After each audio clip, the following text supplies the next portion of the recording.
Hello again. Welcome to my first extended cut, if you will. This is going to be a video predominantly showing you most of my at work process for the Lake Herrington Monster. I have a heck of a lot of work that didn't make it to camera, but you can tell right about now, I imagine, that there was a lot of work done before I even started recording. However, you have roughly 4.5 to almost 5 hours left of video recorded materials. I don't expect you to sit through the whole thing in one sitting. However, I do have things that I'd like to talk about first. So, it has been requested of me to discuss a lot more details about some of the creatures. I threw in some quick tease intros to some of my favorite creatures around the United States on Halloween when I launched the channel.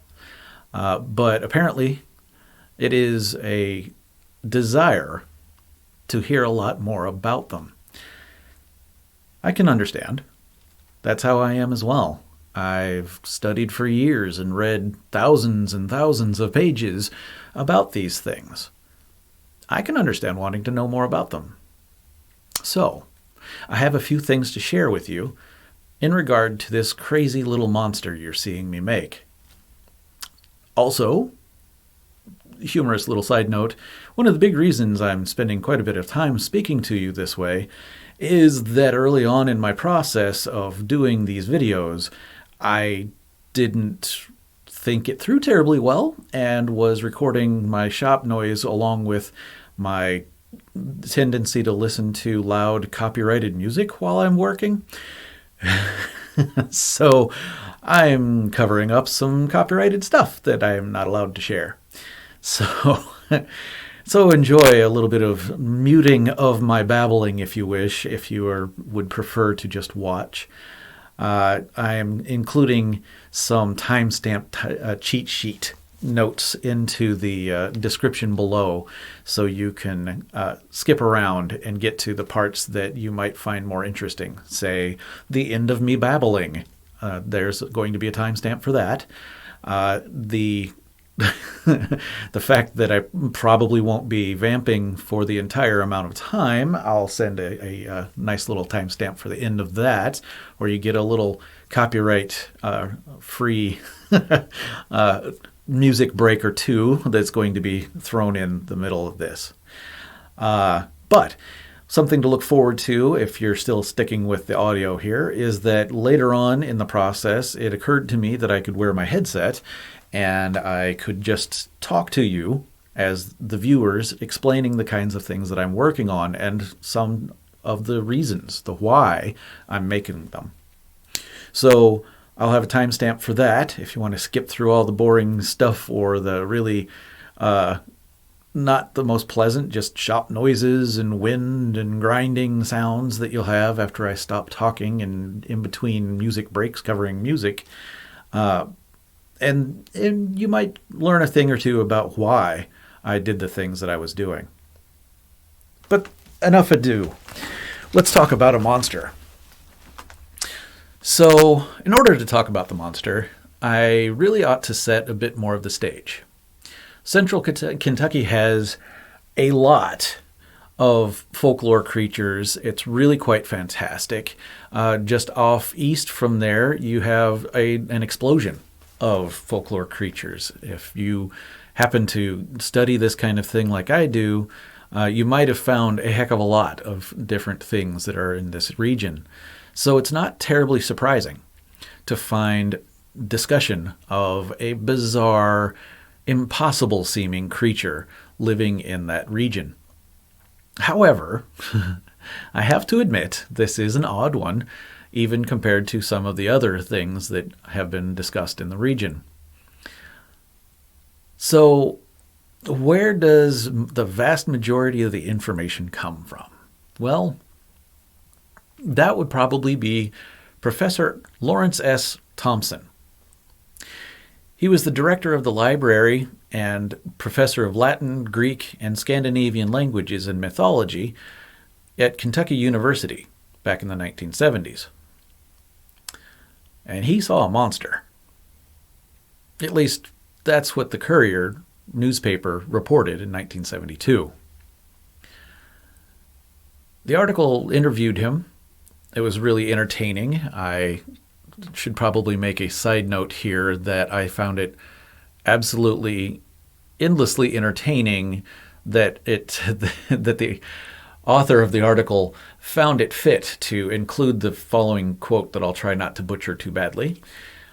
In a recent interview marked by its scholarly approach and multisyllabic,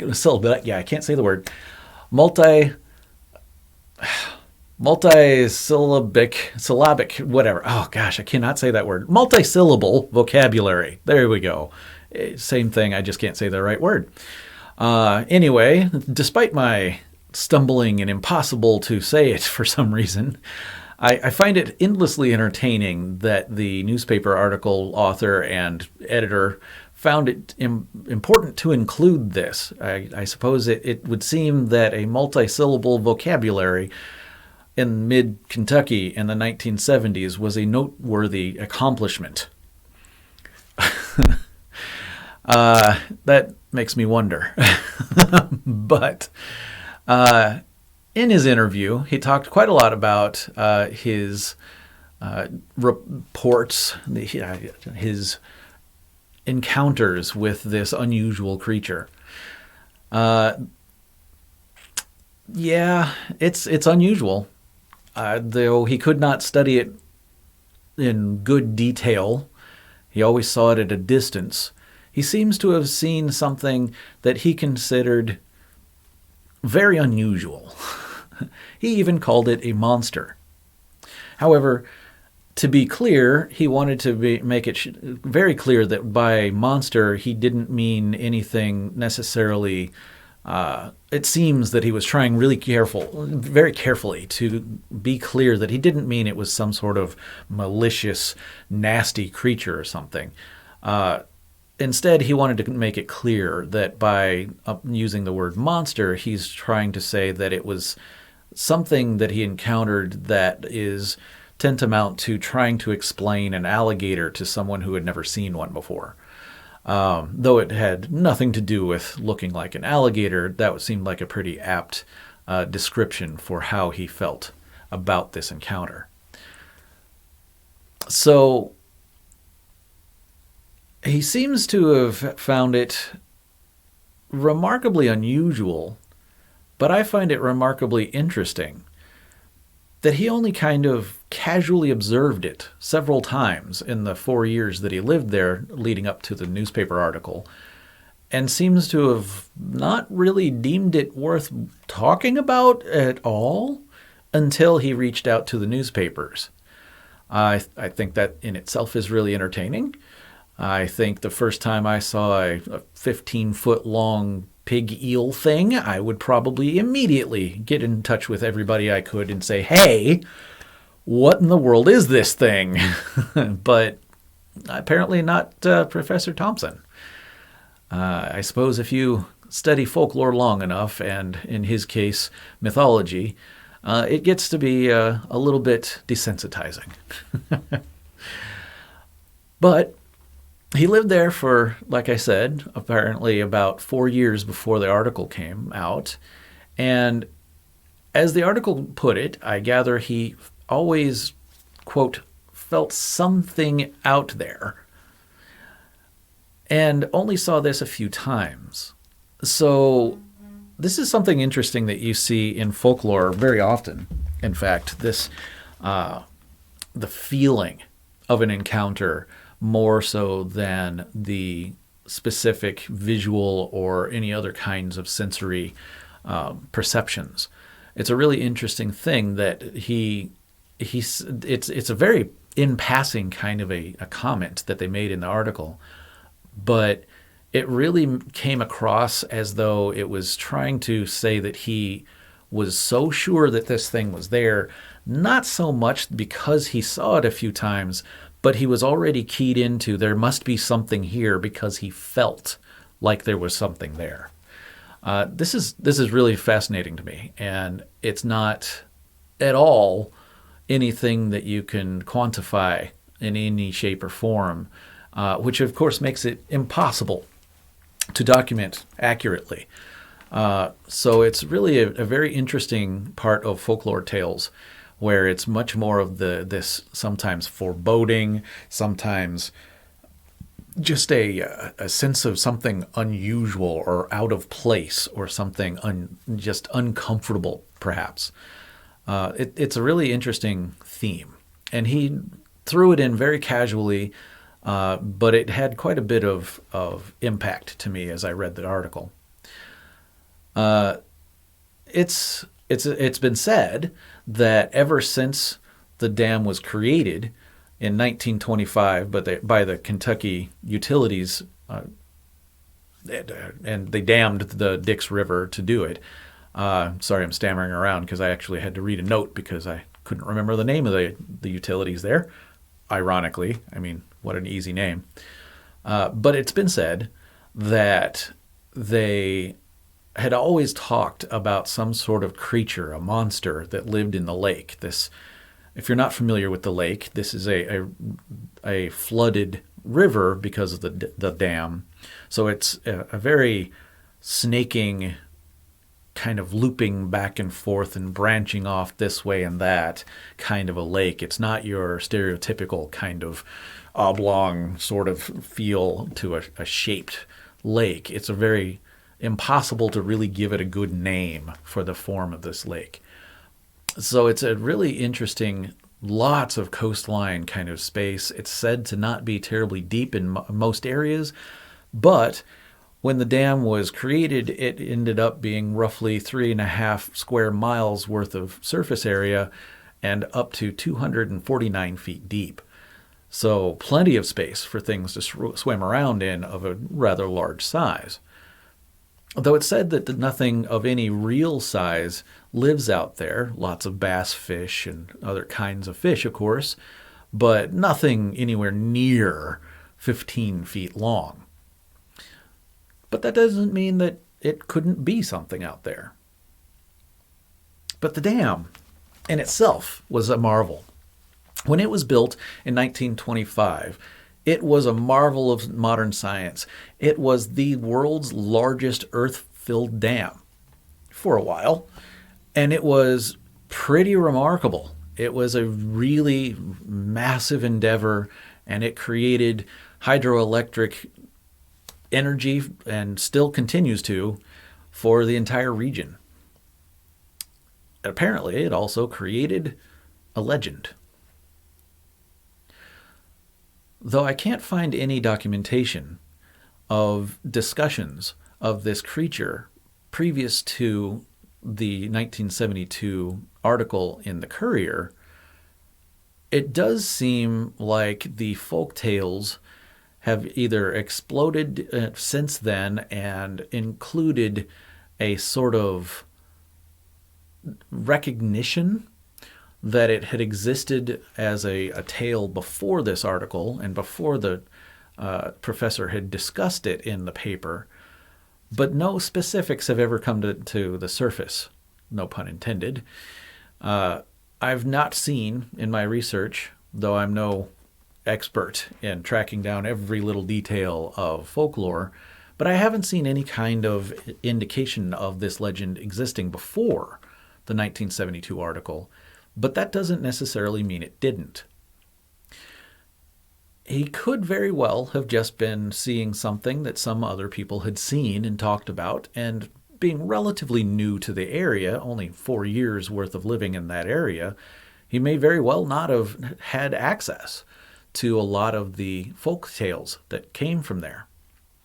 If he was still working in Lexington as a professor or anything at the time, I'm not quite sure when he retired or whatever, but if he was still working roughly 30 miles north of there at the time, I imagine he was a lot more busy being in Lexington and working than he was spending time talking to the common folk around Herrington Lake. So it's quite possible that he might have either heard of in passing and didn't realize he'd heard and knew to look for, or he just happened to see the same thing other people had seen. But who knows? As the lake grew, so too did the legend. People have been telling about this creature ever since 1972. The stories become a life of their own. The newer retellings, as I've seen periodically, usually come from the same kind of source, it seems, but they seem to develop on their own, which of course is a really fascinating element of folklore in my opinion as well. Sometimes, as especially monster stories go, the creature becomes a lot more powerful, a lot more impressive in some ways.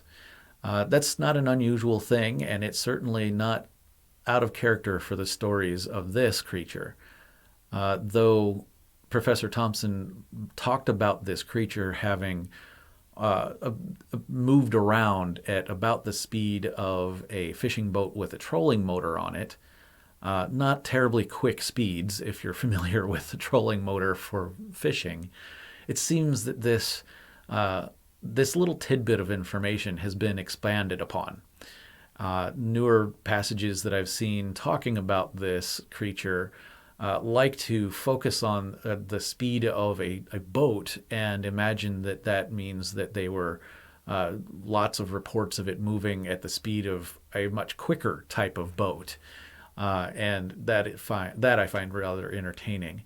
Though they apparently seem to think that the curly tail of a pig sticking out of the water was apparently a little too goofy for a monster story, I guess, because you don't hear that version very often anymore. It's much more often talked about as more of an eel pig, or a fish-like pig that's long and serpentine.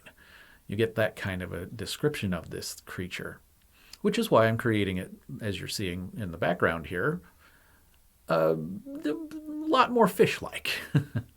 As you get to the end of the video and can see how this creature ended up, I took it to being a lot more of a fish element to the pig-like form, and allowed it to, hopefully, to, if you know about the eel side of it, you could actually imagine that, oh, maybe this body comes off the back and has a lot more of an eel shape.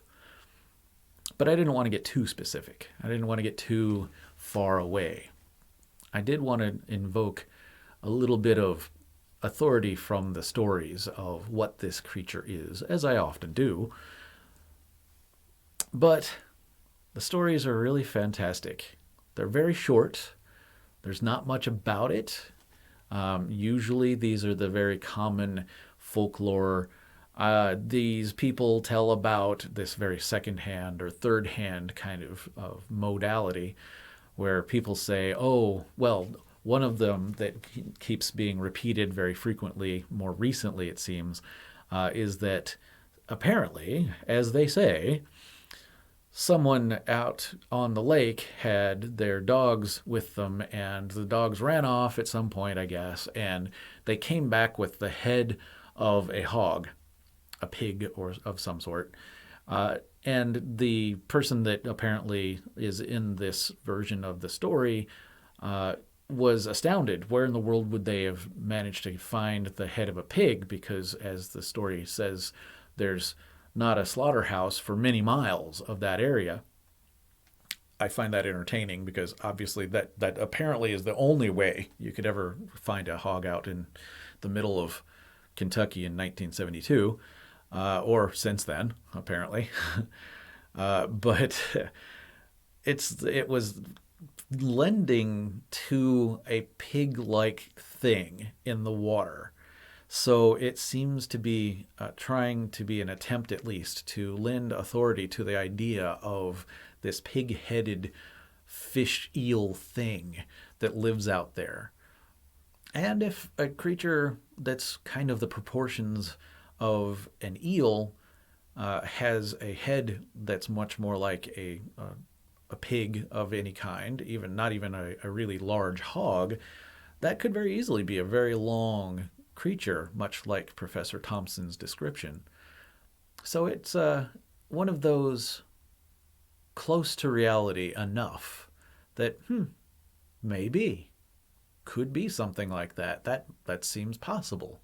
Finding the head of a pig and bringing it back from the water, well, that wouldn't be a bizarrely impossible proportion. Maybe that's part of this creature. Maybe they brought its head back to their master. Who knows? But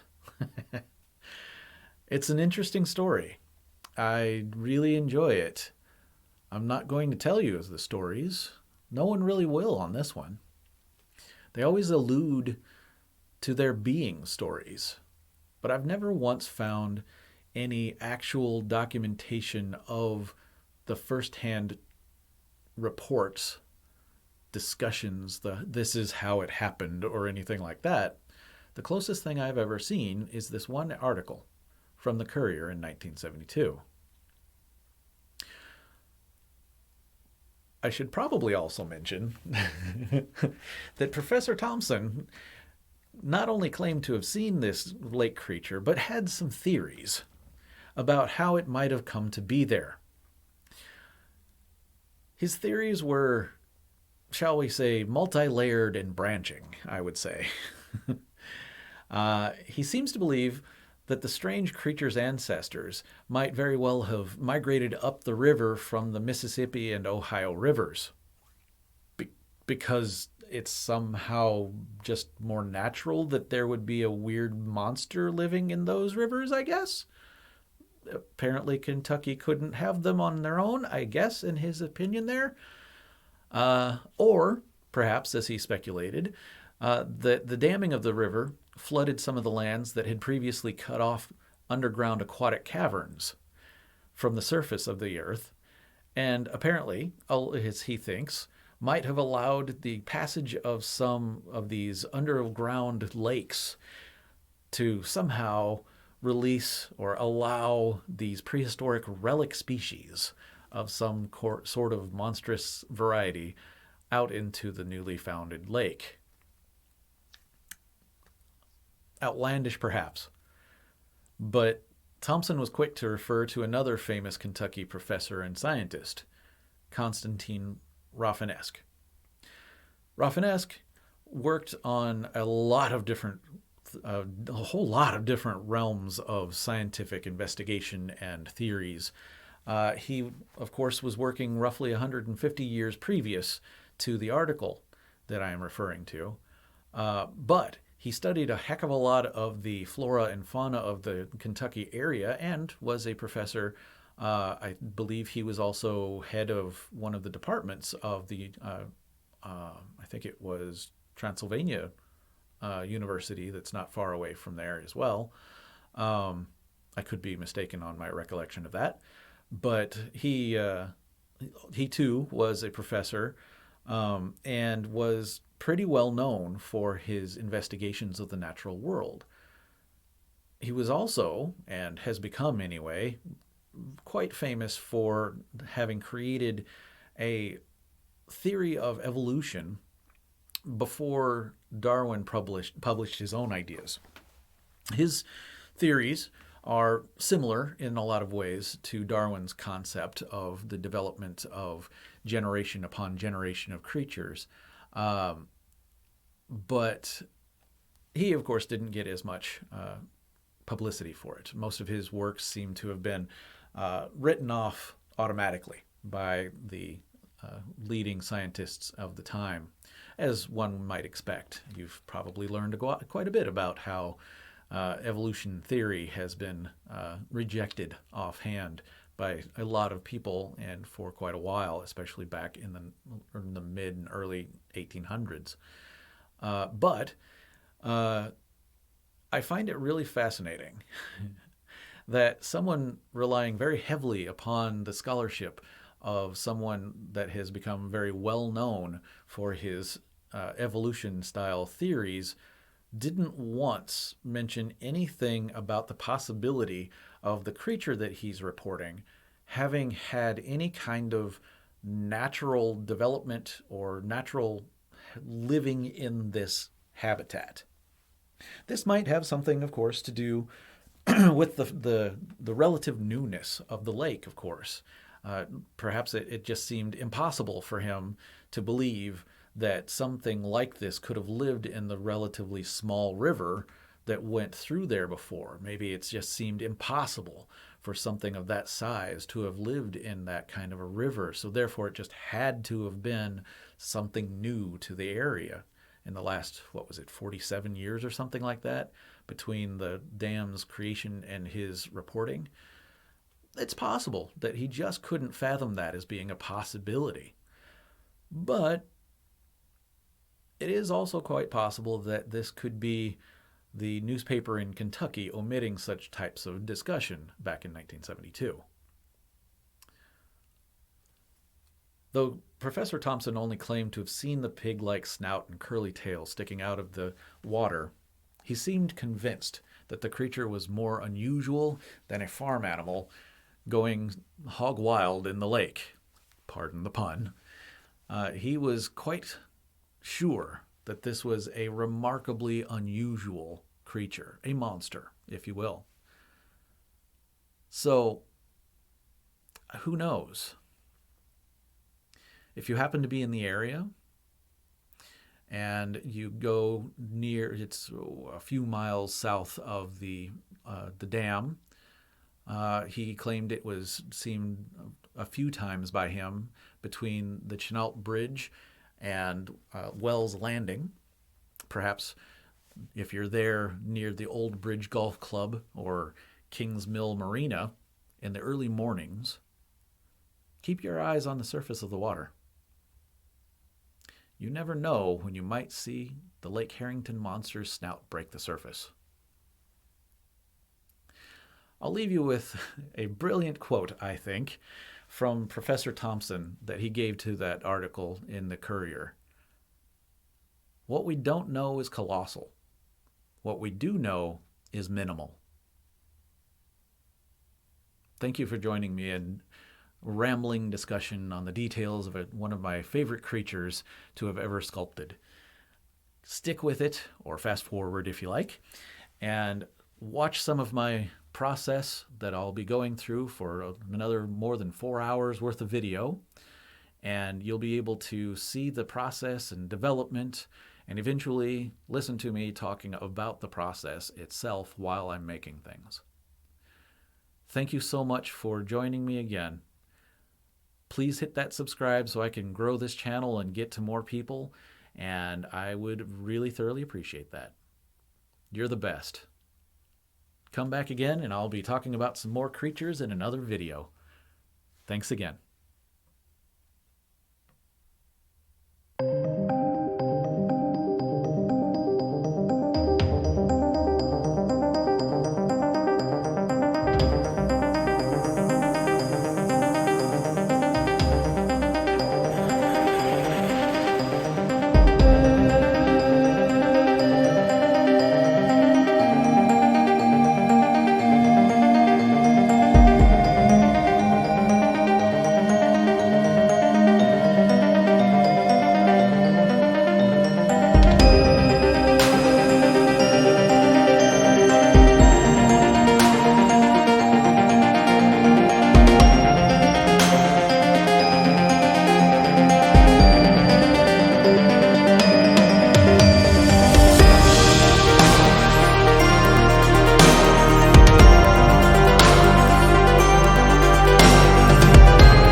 rest of that to dry before I can do too much more, so I mean I can use some of that, but I'd like to do some other stuff here.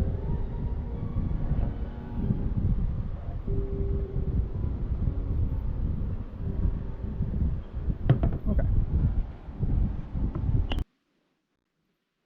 Well, again, so what I'm going to do now is I'm going to prepare this for primer again.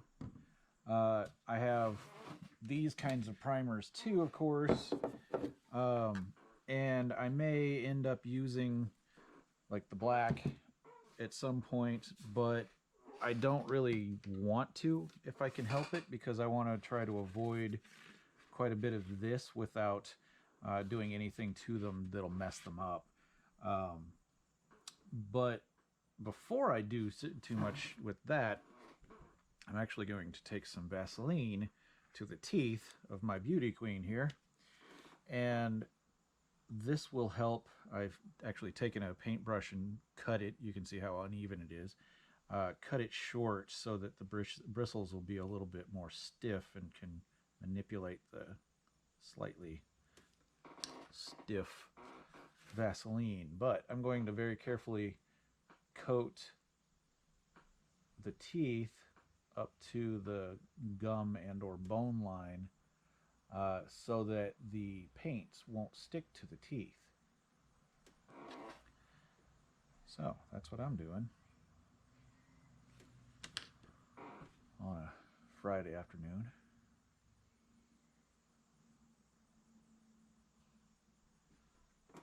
COVID's a trip, huh?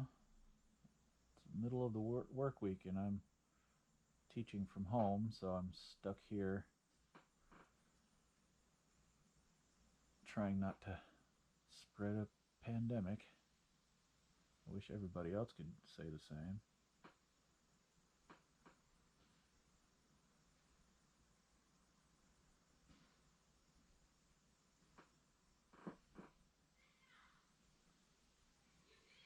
So these won't be perfect covers, but it'll minimize my need to clean them up and create, this fake tooth covering kind of paint on it or something. These are of course not real teeth. These are actually cast of a javelina, or however it's actually supposed to be said. It's a type of basically a pig, but they got wonderful, nasty teeth. I love them. So I use them frequently. Actually, I don't know, you can't really see it in the background, but I've got a head, a skull I've sculpted a couple, 3 years ago now that I was planning on making a mold of, but never did. And it's got some in there. It's from my first ever roleplay game, D&D character that I ever made. I was going to make a puppet out of him.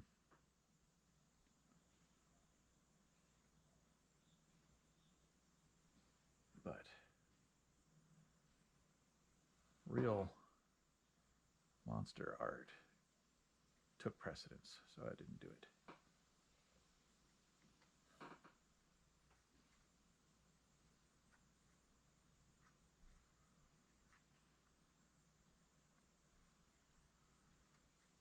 He was a cool character, though. I had a fantastic DM who, for the first game I ever had, was one of the coolest guys I know.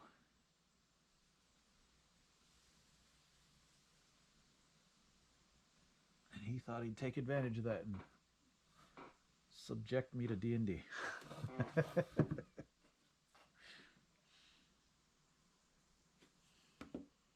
It's all his fault.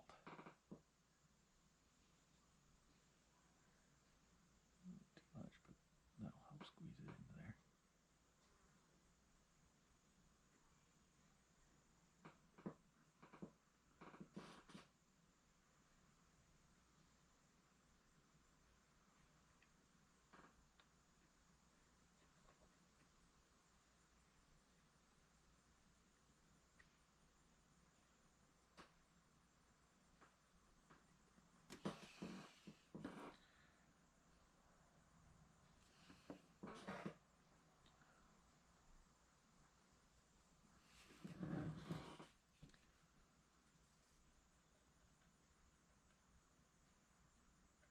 have to be really careful not to put any of this on any place I actually want paint to be, because, boy, it may never get painted if I do.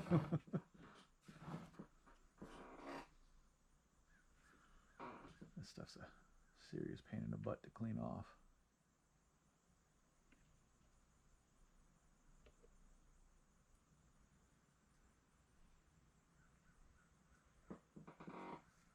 Really hard to see down in there.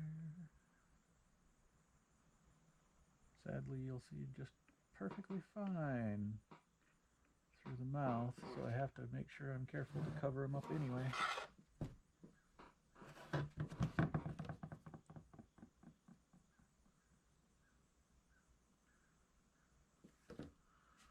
You know, sometimes I envy painters. They have it easy. Throwing shade at the painters. Oh, I teach painting, so don't take that too seriously.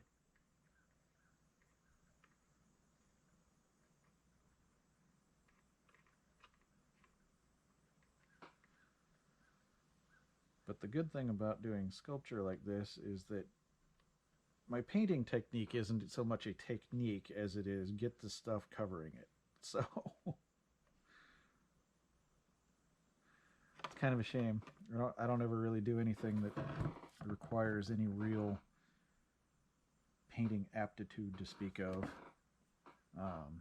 Airbrushing I do a bit of work, but doesn't take any of the, you know, I don't do landscapes or anything like that.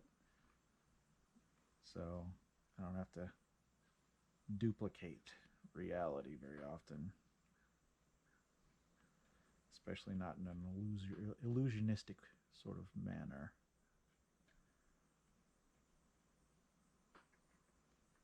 But I love teaching it. I get some fantastic students.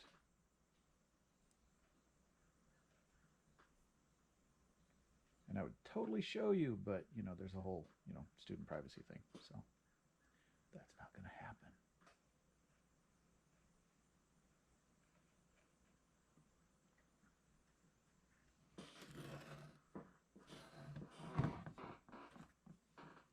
And this is the point at which I start losing track of which ones I covered because I didn't go systematically enough.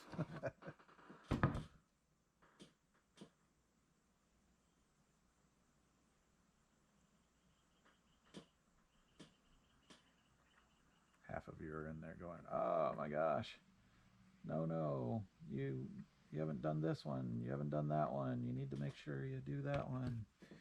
Well, I'm listening. I'm not, because I can't.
I need to do more of the interior, I think.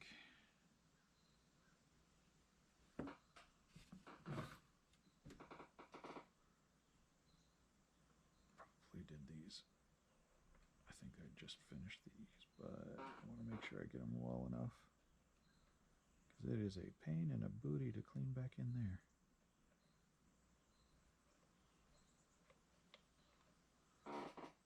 None of these have I done.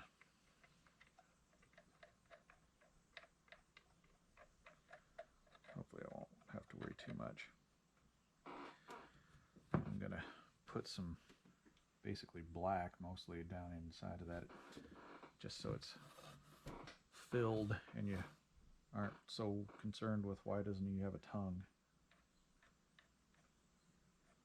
I say that, now you're never going to be able to not pay attention to that.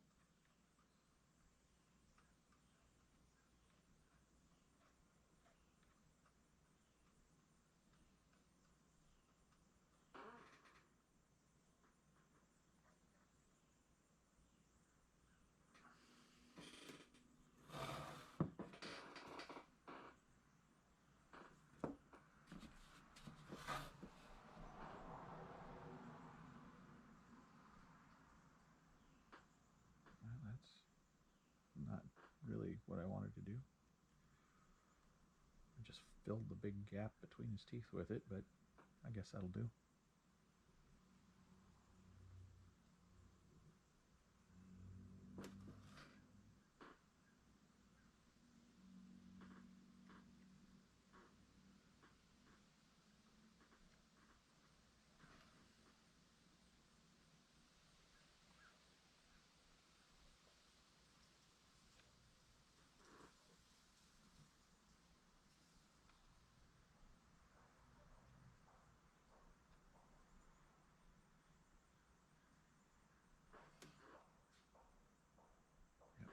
That one. Got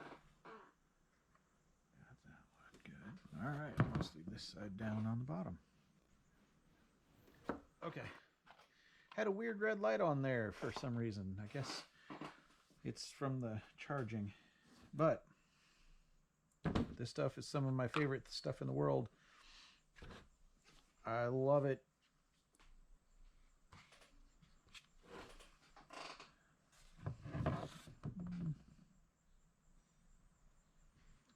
Might do a little bit around them too, so let's do just a little bit more.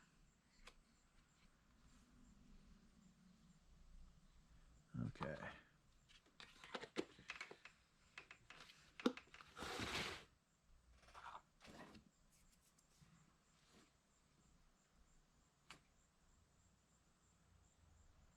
Ooh, once I made it too much.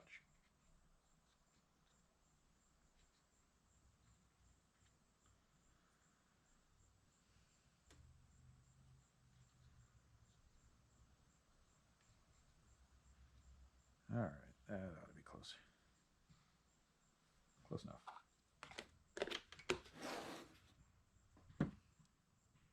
This stuff is fan-freaking-tastic. I love it.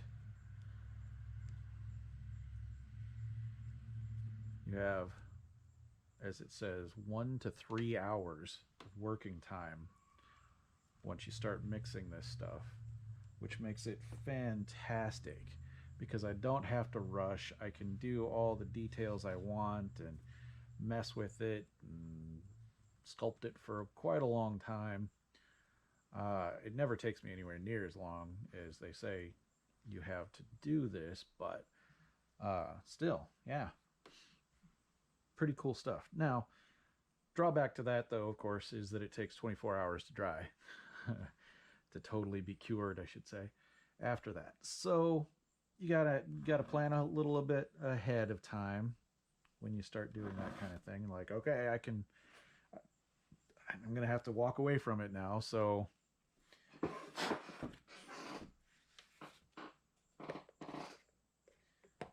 So, yeah, don't get too involved. But since it isn't a water-based thing, it can be smoothed. It's totally waterproof, which is awesome. Can be smoothed with water, as you've probably seen me do already. But you're about to see again, of course. So that's really fantastic. It doesn't thin with water, of course. So that lets you just kind of smooth things down really nicely without it actually messing up any of the material. But I'm just going to kind of blend in here a little bit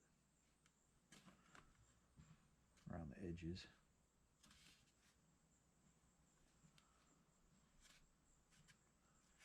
it relatively bumpy and rough with my thumb prints in there, because I don't want it to be too perfect of a connection to the body. Otherwise it wouldn't look even vaguely believable. As if a aquatic pig monster eel fish thing is all that believable to begin with. But Lake Herrington, fun stuff. I really enjoy the monster, obviously, otherwise I wouldn't make this.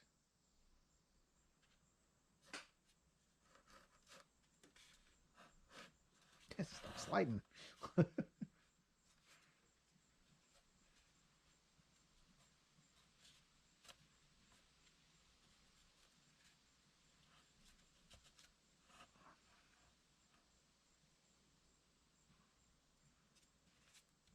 of a gap. I took my Dremel tool to this at first to just, I traced it out when I laid it on there so that I could get the right length and the kind of slight curve I wanted it to have.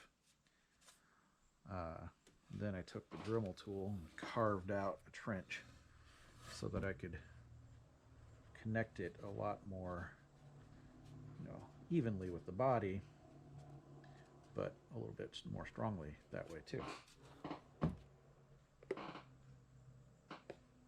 I'm not using anywhere near as much of this stuff as I was expecting to. So I will definitely be doing some of those.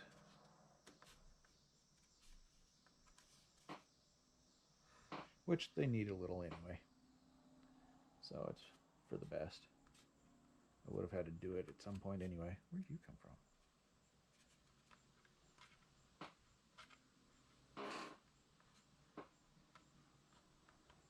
I'll smooth that out with the water here in a minute.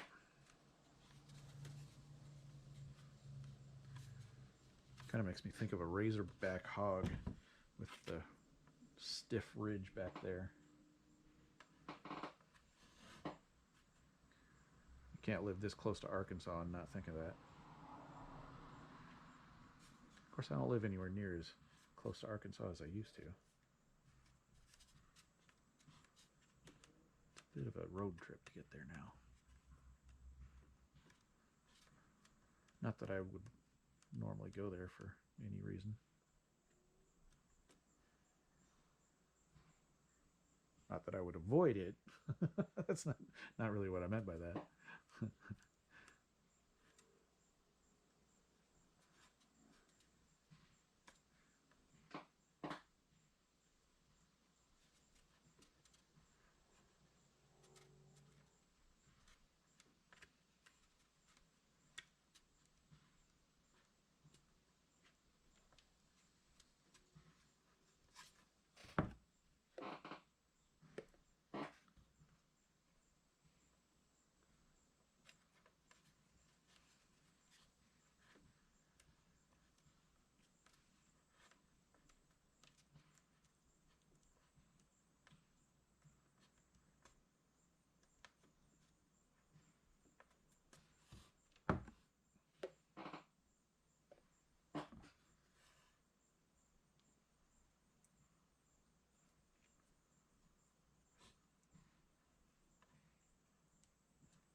A little bit back here and blend those in, and then I think I'll make a little bit of a continuation ridge, like as if it wanted to be a bit of fin but didn't develop into it.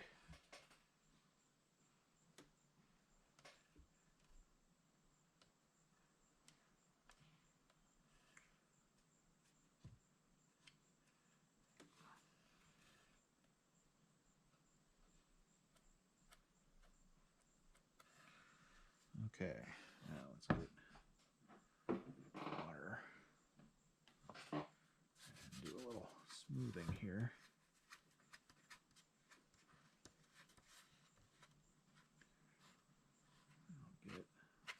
Hopefully get that junk out of there. Didn't want it on the fin so much.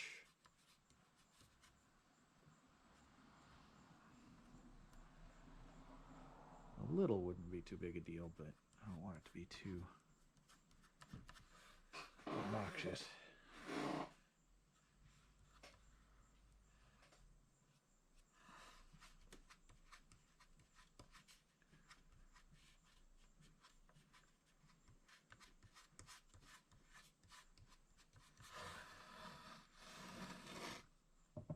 I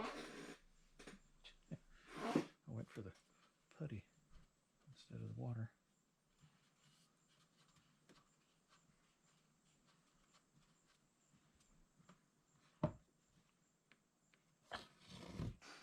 That's why.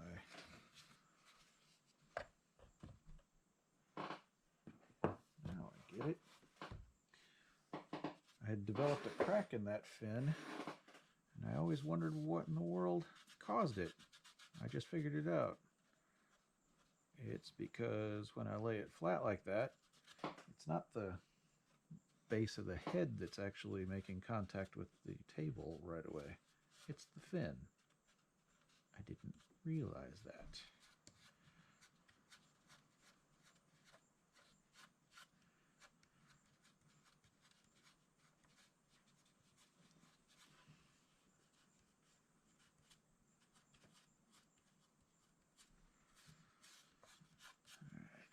Feather that out a little. Then when I go to reprimer some of this, I'll just kind of go up to the edges of that mostly. Just kind of cover the edge and let most of it stay as is. So then I can paint more translucently up the fin edge there.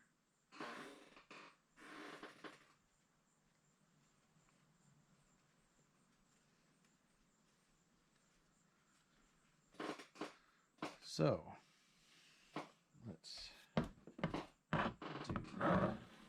fin butts. Fin butt? What? Fins don't have butts.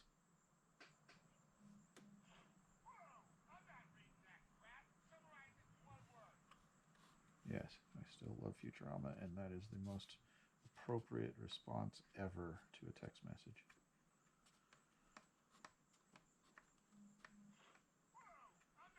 No matter how many times it happens.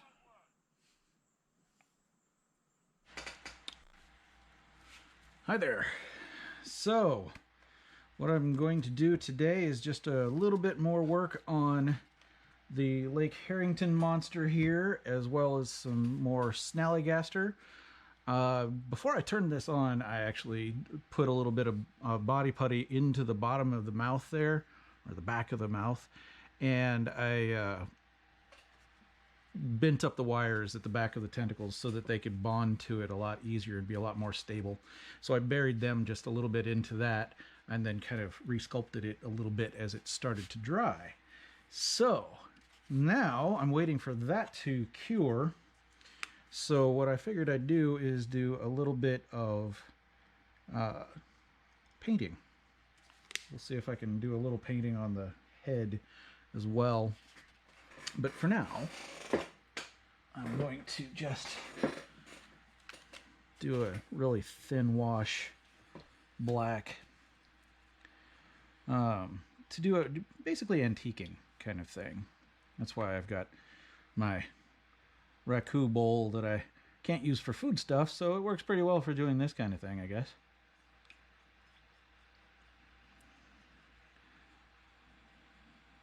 Mix that up pretty good. If you're going to have garage working tools, might as well make them pretty, huh? I love the glaze on this. Isn't that pretty? Anyway, as I cover it up, right? So I'm going to try not to get this all over myself and the floor, but paint it into all the cracks really thin. You can see it just kind of running into and over everything.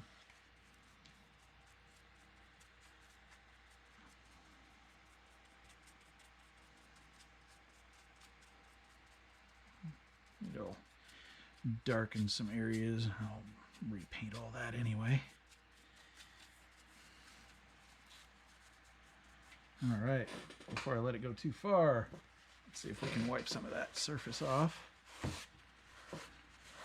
Show off. Whoops, I'm wiping a little too well, it looks like. Oh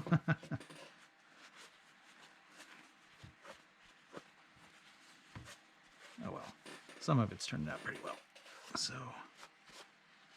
you may have to do a little bit of selective shading on some things. Some of this is, of course, sucking up paint more than other areas are because of the two different materials. This plastic, of course, isn't going to be sucking it. Whoops, dropping things.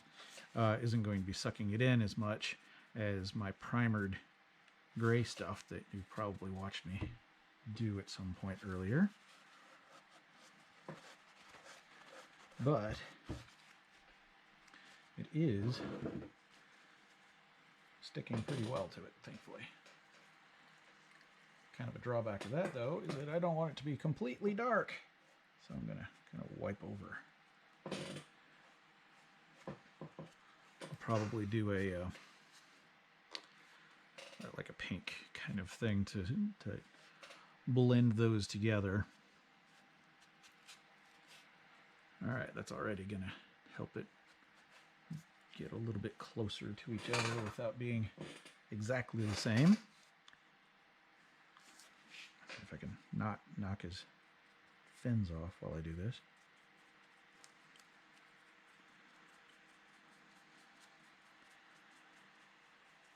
Look at it not stick to that hardly at all. That's okay, as long as it sticks into the crevices down in the bottom, that'll be enough. So I might be forced to go back in and primer the whole thing. I'm thinking about maybe getting a adhesion promoter, which is basically a clear primer, more or less. That way it won't color it all up like my gray or the black that I used on the Snallygaster or something like that.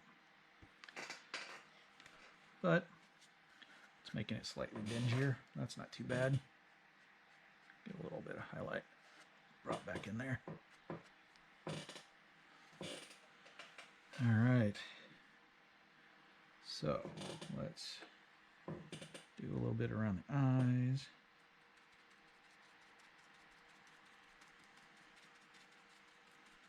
Get a little of that detail going. Maybe around the edges of the fins. That's probably a good idea. Fins? No, gills.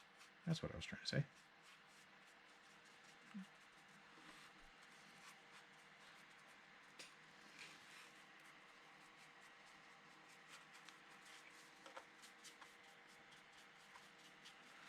I'm not too terribly worried about how accurate this looks. Whoop, get it so you can see it better. I'm not too worried about how perfect this is, of course, because mostly I'm wiping most everything off, just like you're seeing here. And what little remains is either in the crevices or going to be painted over again anyway. So I'm not all that worried about it.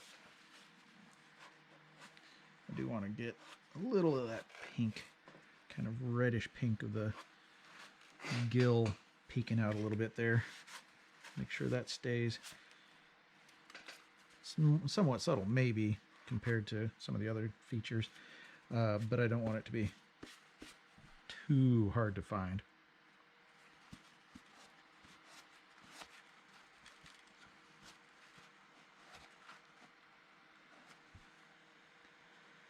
All right, that should dry up and sit down in there pretty decently. Let's carefully rotate it over here. Do the same thing.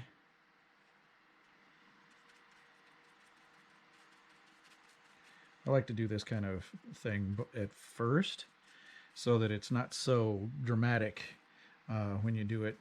If you do this after all the rest of your paint or something like that, you can get it to wipe off of your paint job fairly well usually, but it tends to be a little bit more harsh and kind of obnoxious, especially black does. So I don't want to make it too terribly obvious. So while I paint it, most everything that I'm doing right now is probably going to be minimized to say the least, maybe even almost impossible to see.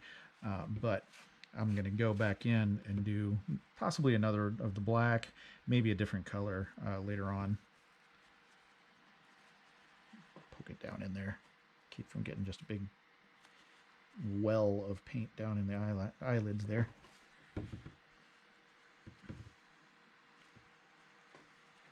Sap some of that out of there. All right, now let's do this. Make sure I don't crush his fin there.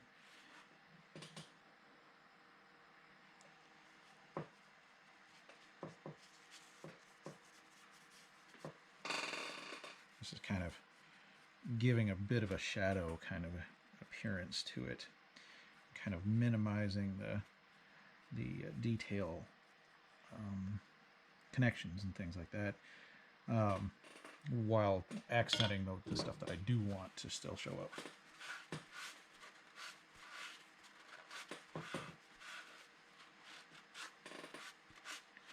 It's giving some of that good texture in there, and that'll be cool.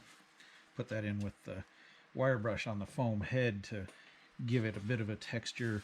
Some of it, of course, is going to help things stick to it for the putty and things like that, of course. But it's also helping with giving it more of a skin kind of texture.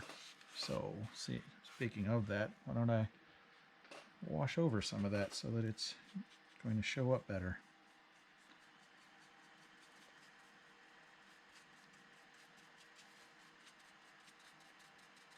Now this is going to darken most of the head, but with my airbrushing that I'll do to him here in a little bit, it won't be as bad, and it won't be as gray.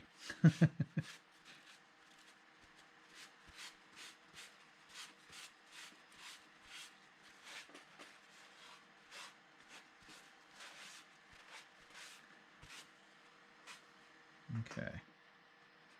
Yeah, that'll be cool. Let's do a little more over here then.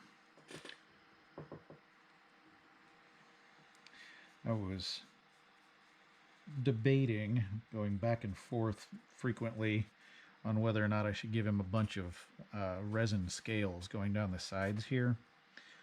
But I didn't really like the way that looked. There's a miscast here. Obviously, resin's not supposed to do that. I have no idea why it's just like soft plastic, but still, that looks more or less the way it would look. So you're not even really going to see, whatever color it is underneath very well.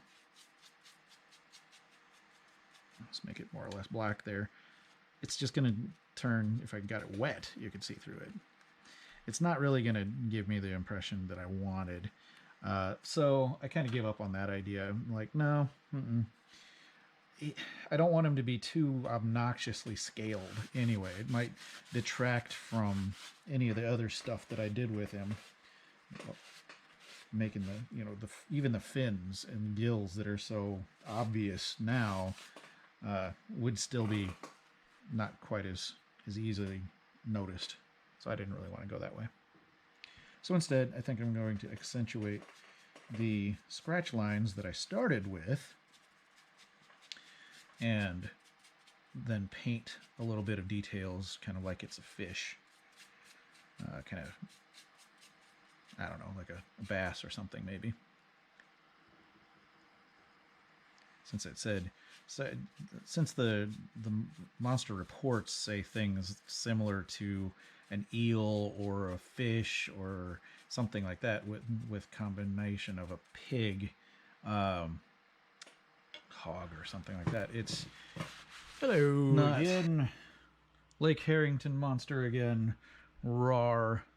So, this time, however, I'm going to kind of prime over some of this stuff, kind of minimize the splotchiness so that it's not so weird when I want to make it intentionally splotchy later. So, I'm going to get a little primer in here. Love this gray primer. And just kind of minimize it. I don't want to get rid of it entirely. I want the kind of the, as the drawing teacher in me always says, I want to see the history. In this case,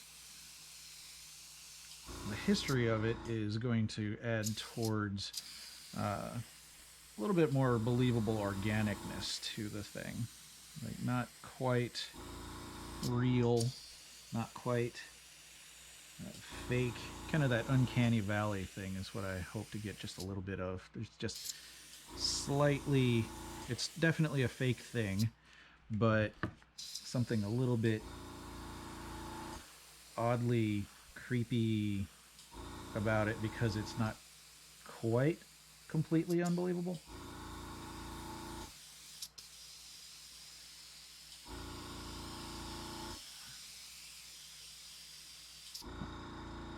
Alright, kind of fade the edges of that.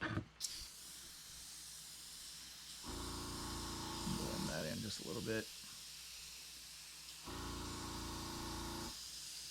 I like that splotch up there, though. Good thing, because it's probably not going to go away, being the inside of the foam. That texture is never really going to stop. Okay. I don't want to get rid of every bit of my antiquing, but I do want to kind of intentionally manipulate the things that I've got here.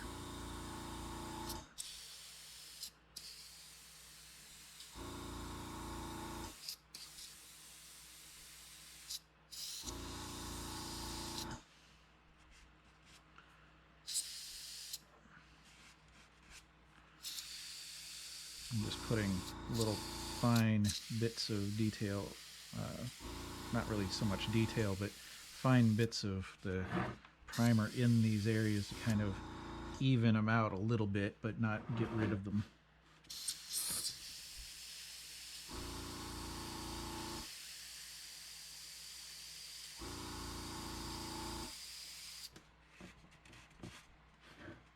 I'm going back in with my thumb and knocking off the surfaces, because that tends to be the stuff that's lighter in the first place.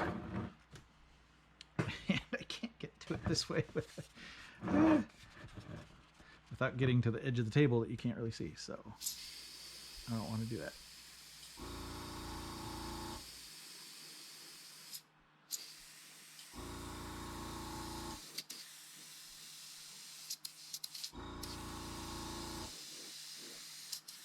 There we go.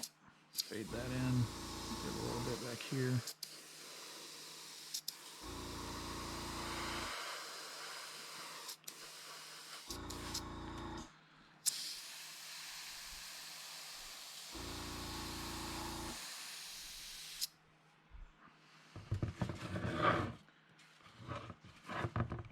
Sean Wasabi made another song. I was listening to it in the break between these videos, and now it's stuck in my head because that guy's amazing.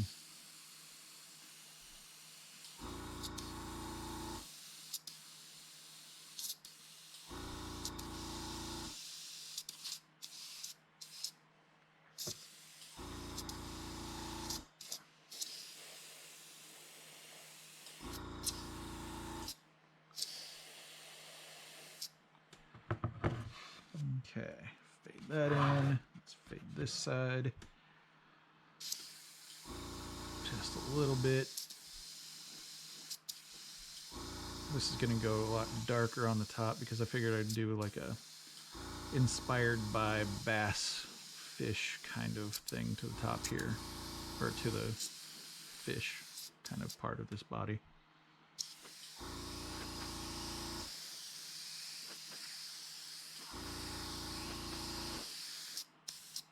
Okay. There, now it's not so hard-edged. See if I can blend that in, because my blending is starting to stand out on that one. Shouldn't be a problem. All this is going to be kind of creamy colored down here anyway. But the less I have to make up for, the better. So, all right. Good thing. I just about ran out of prime just now.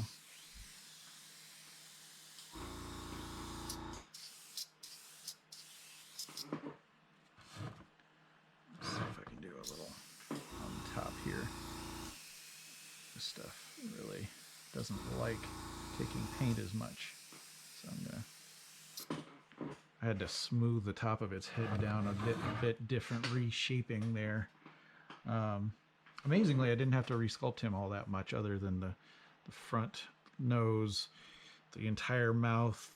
Okay, so never mind. I had to resculpt a hell of a lot, but still, it doesn't look like I did all that much to it, and that's kind of the point. So yeah.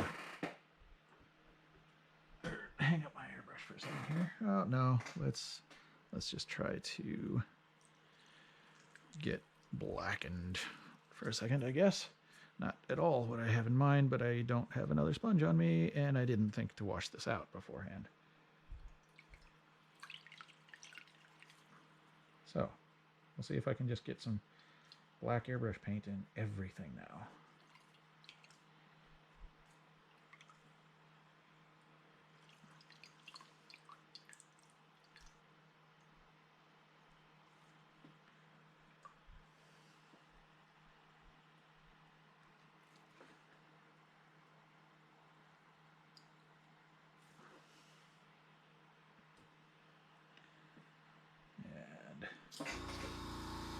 Spray that out. Minimize how much black I have in there. Or gray, I mean. Primer.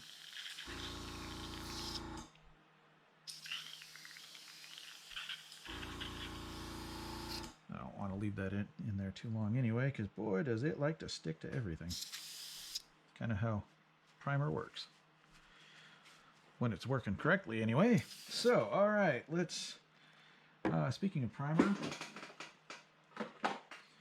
let's use some white primer on the belly and under neck kind of area here, so that I can get a bit more cream kind of color out of it without too much effort, too much work.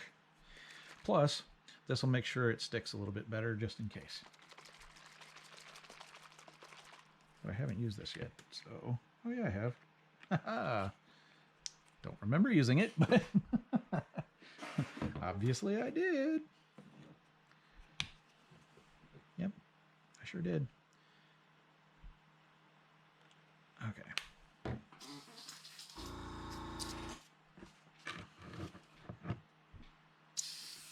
Oop, come on now. Don't get stuck, cable or hose.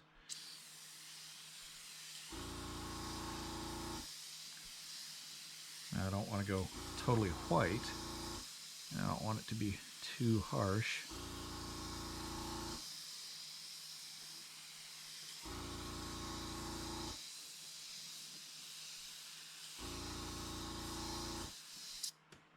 But the good thing is, this is going to show up some detail a little bit better.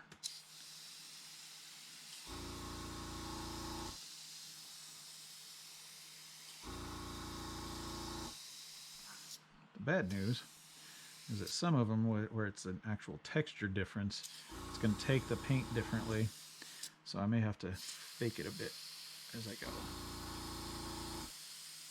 just so it's not so obviously different.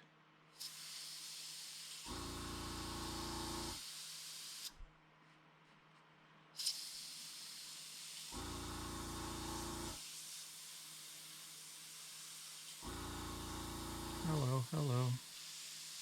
Ah, I hate it when this song gets stuck in my head. Even a crappy song like they started with there, he managed to make really fun. Not judging people's taste of music, but I don't really care for the original. It's just whatever.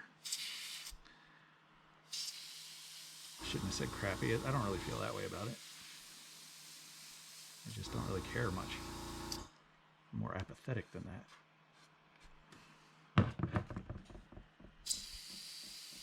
Stand still.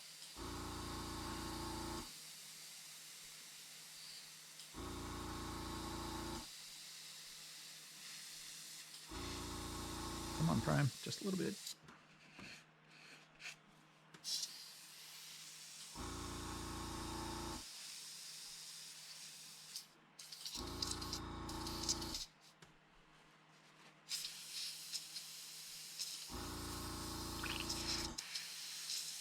There we go.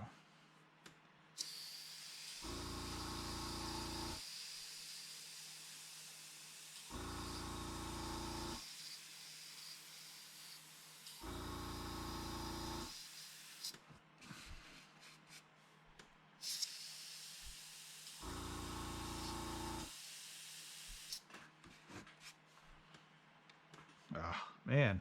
So I change airbrushes, and now the needle sticks out of the front just a little bit. So I needled myself, and it scratched me. What's a little artwork without a little blood, right? And I do mean very little. That's not bleeding all that much.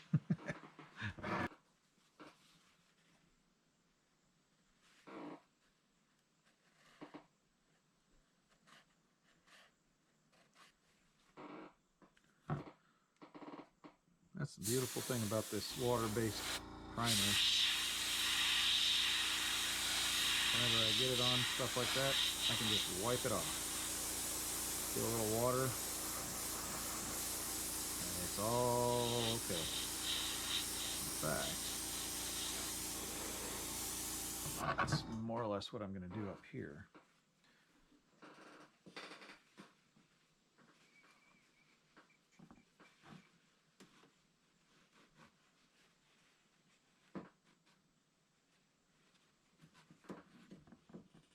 Back to that later in a minute. There we go.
here's the fun part.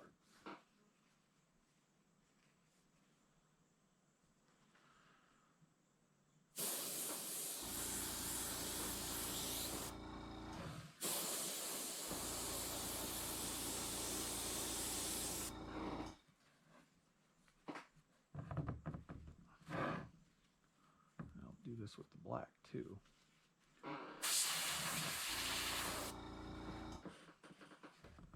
So it'll actually get a bit of detail work in there.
Getting down into those tight areas like that, the big secret is lots of air, just a little bit of paint so it fogs in and around everything a little bit better.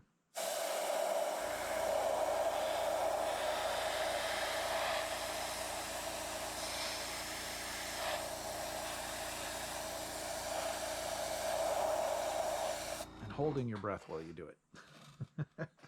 You don't want to breathe any more of this than you have to. It may be non-toxic, but you still don't want to breathe it.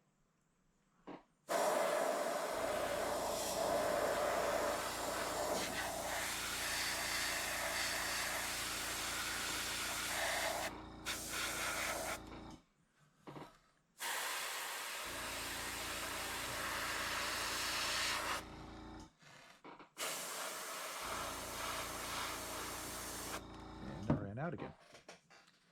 That's why.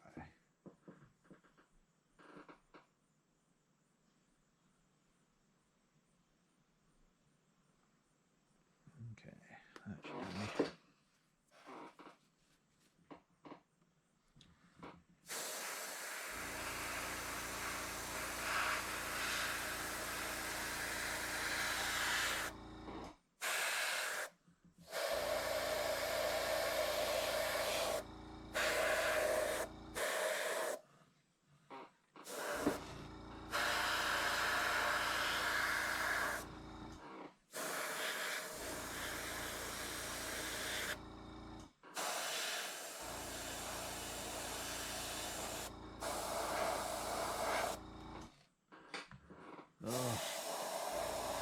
All the angles to get in there.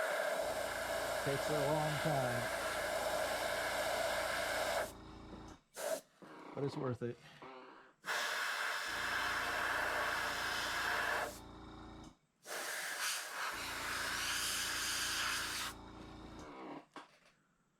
Do I see anything I'm missing?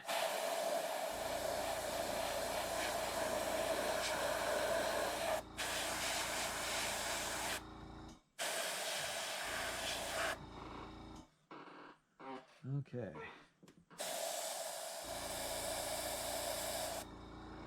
I wanted that to get as far back to the back as possible, so you probably saw the fog come out of that one.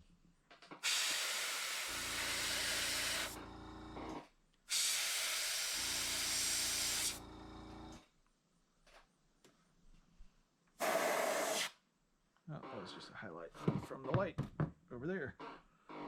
Okay, so let's try to blend these edges a little.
on.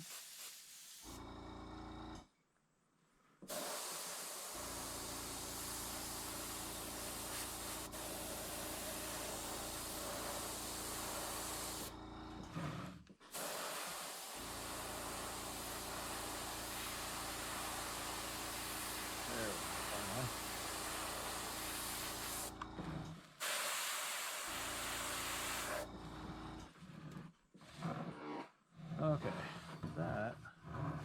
Let me get some paint on a bunch of that.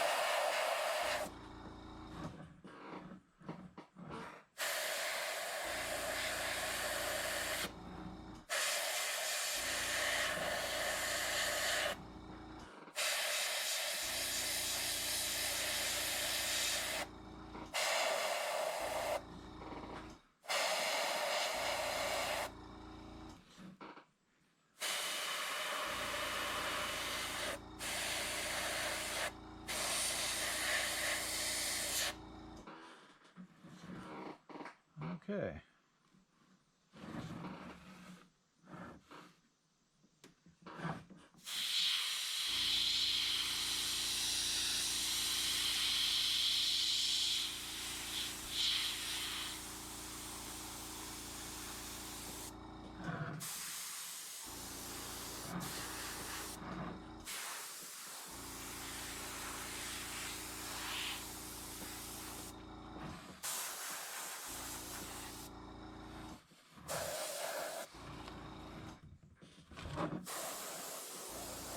Alright, so this stuff says it only takes a few minutes to dry.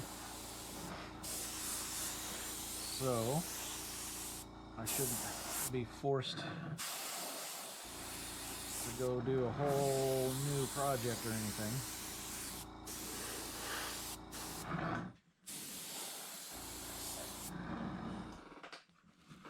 So, what I'll probably do is check that to make sure it's not one of my students. And then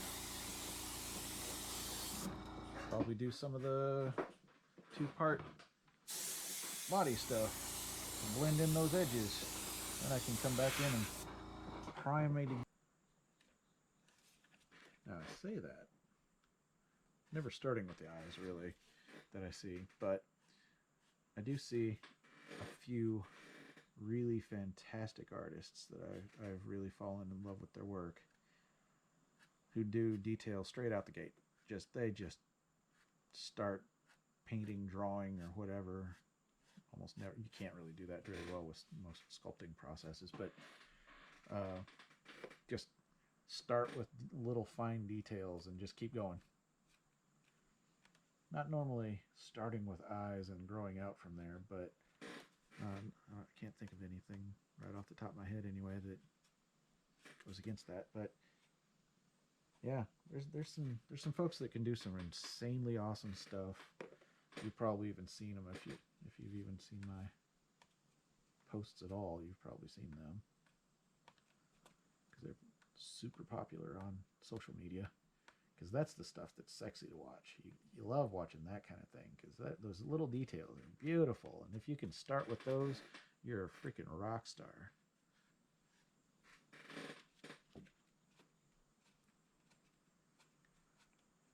Really makes me want to learn how to draw and paint from whoever's teaching people in Korea. Because holy cow. Some insanely awesome stuff coming out of artists from Korea especially.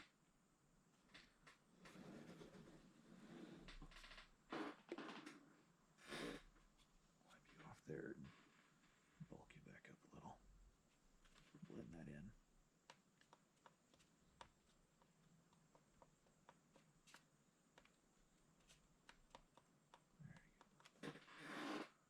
There you go. It's a little better.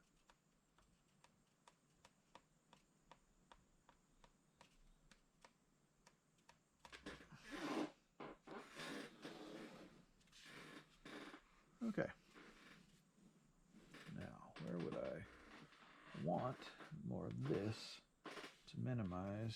Get rid of that, for instance. I'm glad they're proud of their work, but it's not going to be their work anymore.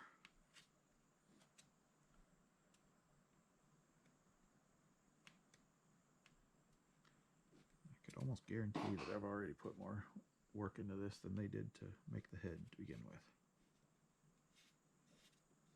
Which says bad things about me, good things about them.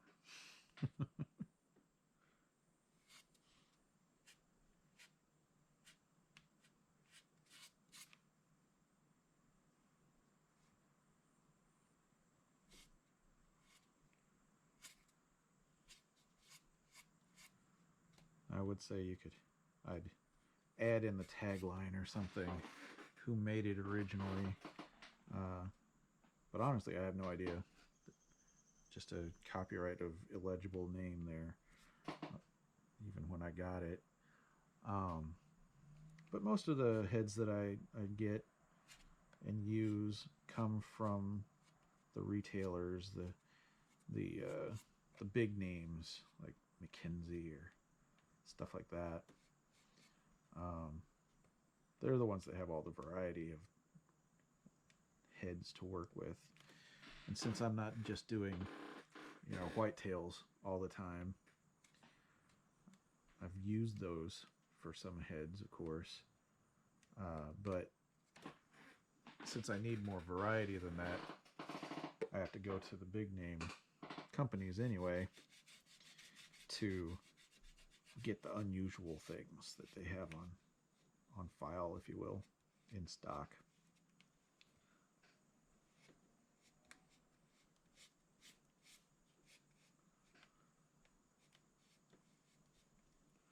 I could sculpt all the way from scratch, but there's really no point in that if I'm trying to recreate something that's already been created. What's the point? There's really no point in doing something like that, especially if you're wanting it just as a raw material to start with and build something else out of it like I do. There's really no point at all in starting from scratch. Oh, it may sound great. Oh, I made this from scratch, and oh yeah, that's wonderful, but geez, you sure wasted a hell of a lot of time and effort to do something that you didn't have to do.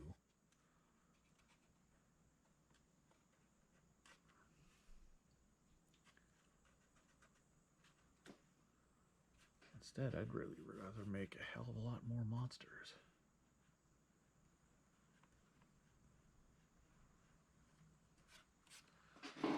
Because after all, that's the goal. Make tons of monsters. Eventually.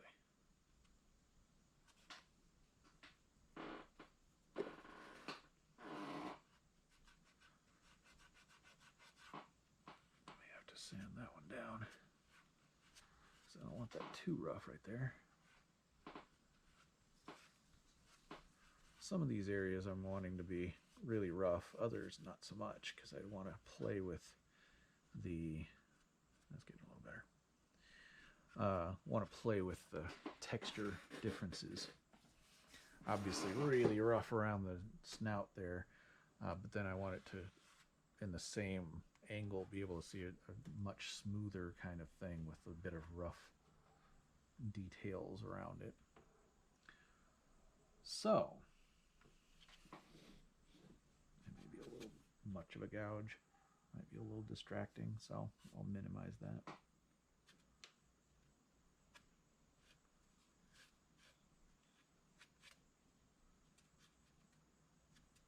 I'm not going to get rid of it entirely, but we'll just make it a little less distracting.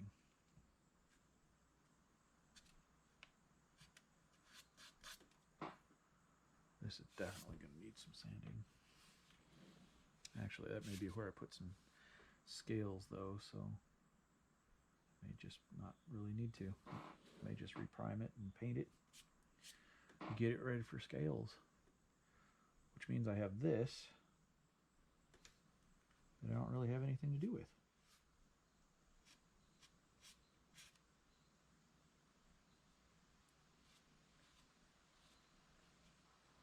That's a shame, because I don't like wasting this stuff at all. It's way too good and a bit too expensive to waste. I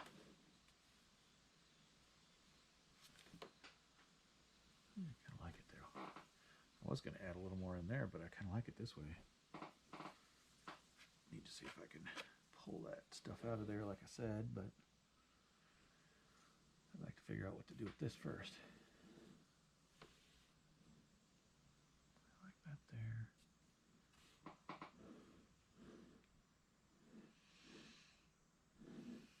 That may be a little. I've been keeping that for weeks now, thinking, oh, that could be a cool little line to leave in there. I might just keep that because I like the way shape is, but it may be a little distracting in the long run.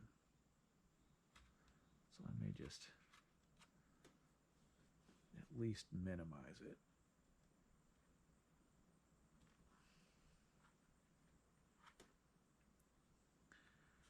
Sometimes things you like aren't necessarily good to keep.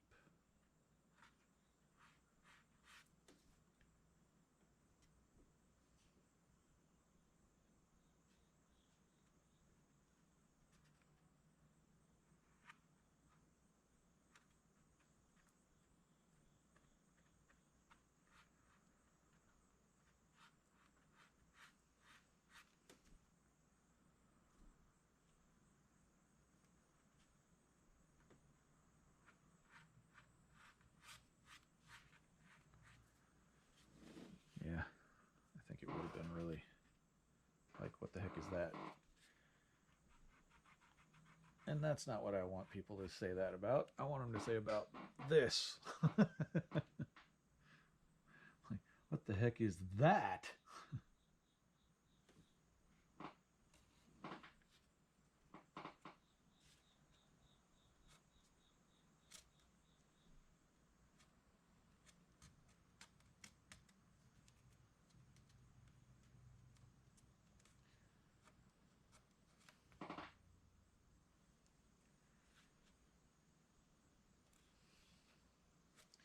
Putting the primer on it does help see some of the details, the textures and things that were not as easy to make out beforehand.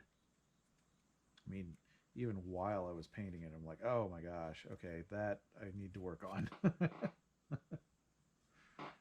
Same thing as primering on a car when you're preparing it for paint. It not only does it help the paint stick, which is kind of the main point for primer of any kind, but with body primer, usually you'll want a sanding primer where it'll build up enough surface that it'll kind of minimize the crap that you have left over that you hadn't been able to see. But it'll also allow you to actually notice those details a little bit better. It's kind of nice. Kind of miss working with my dad on antiques and street rods.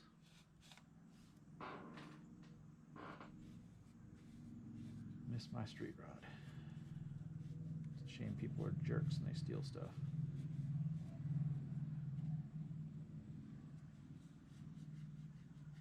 Put a hell of a lot of time in on that thing.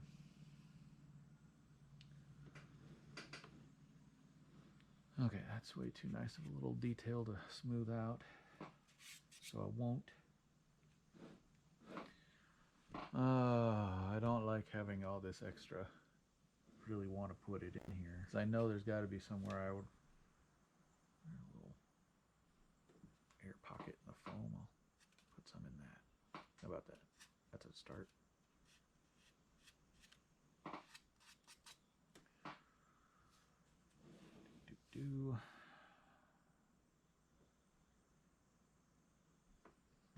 Wonder if anybody else needs anything. Not really, because of the 7 monsters I'm working on right now, 5 of them are getting real close to just finish work. Fur, paint, and flocking. So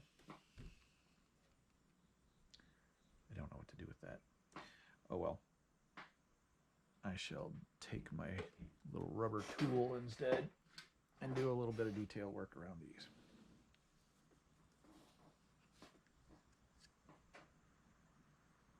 Got a little stuck from last time I did this.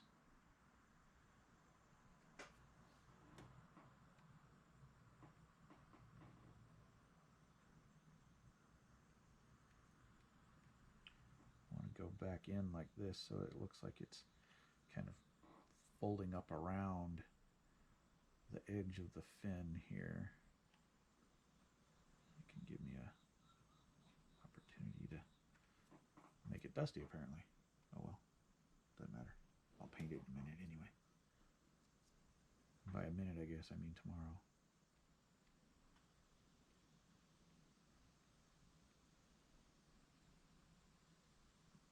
This gives it a little bit more of a thing being pulled out of the surface of this body. Like it's going into the body a little bit more while still building up around it.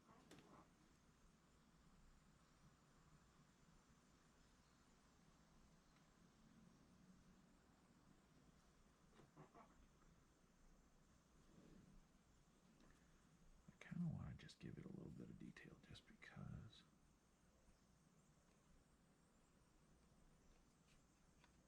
And yet it looks terrible, so let's minimize that again.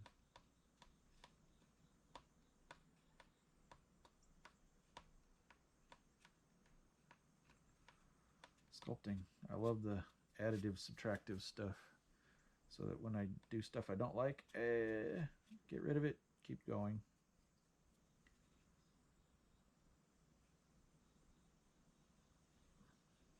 Give that a little bit of definition. Like, what the heck is that? I don't know. I really don't. I'm just making stuff that looks fun. And apparently not turning off my air compressor.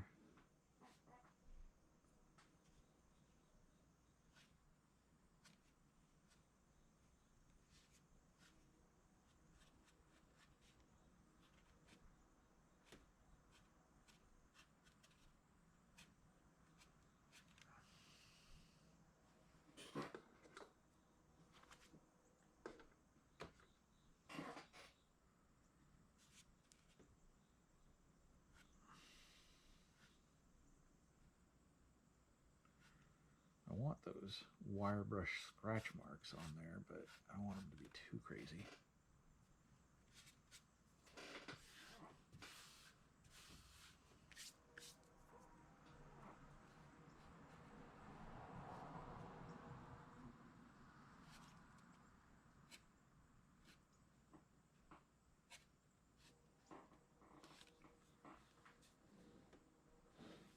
Okay, so let's do something similar to that over here.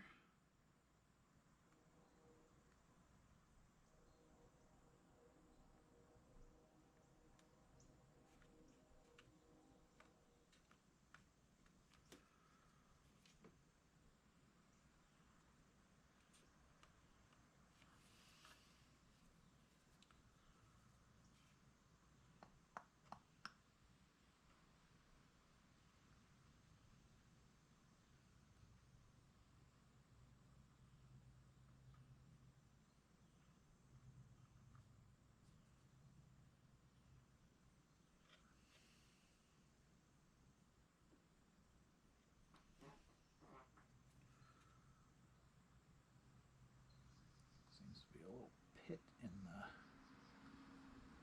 resin there. So that was a little bit more challenging to push back. But it's going to look okay when it's done, I think.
pulling some of that stuff off of the veins and webbing here.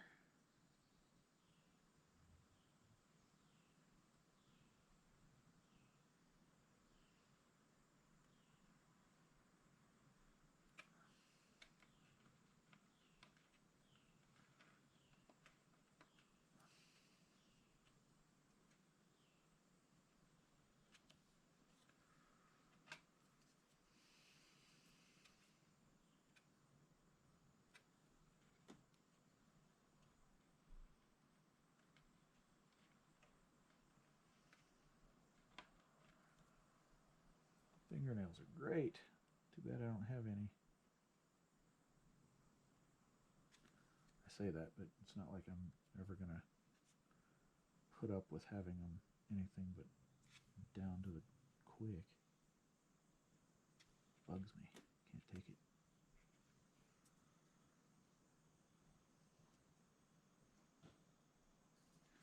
Okay, let's go ahead and push these so it gives a little bit of pulling out from a skin kind of feel.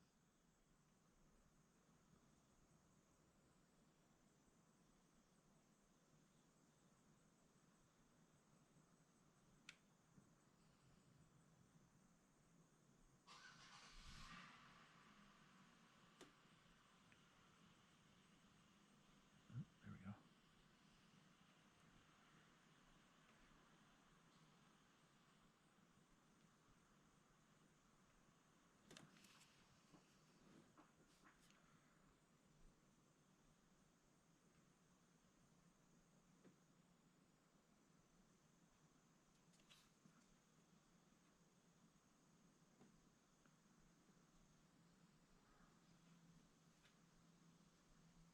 I have a really nice turntable.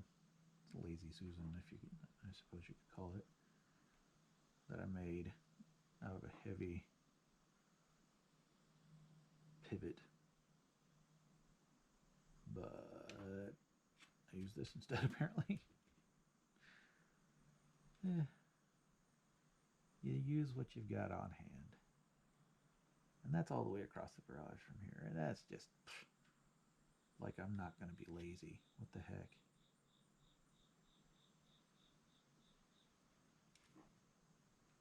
I went to all that effort to make it. And I have used it, I guess. But I need to have it right next to me, I guess, while I'm sculpting. Otherwise, I just never will.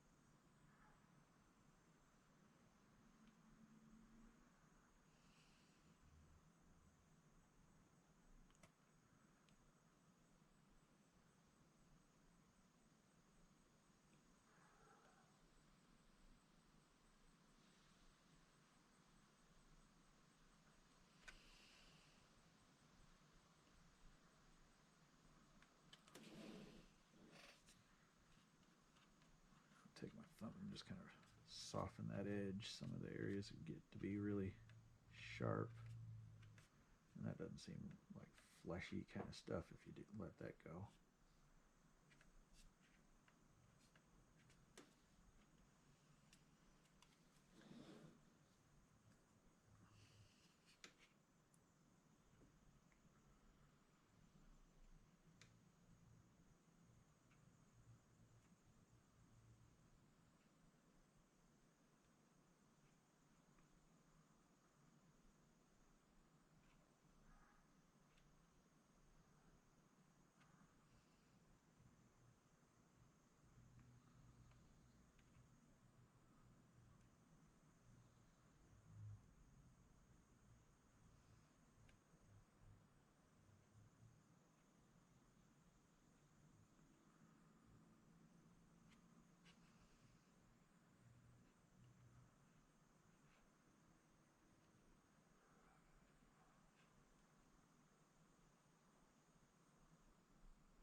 Okay. A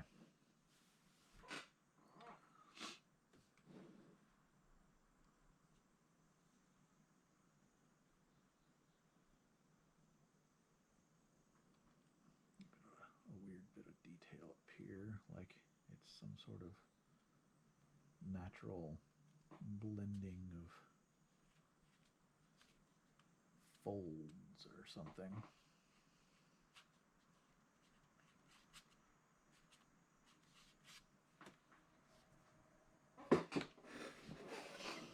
Okay.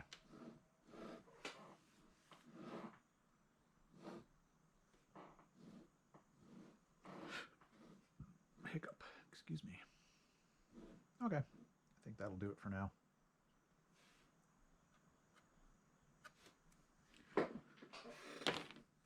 Alrighty, I'll let those dry, then come back and do another coat of primer after I sand a bit of this down, probably.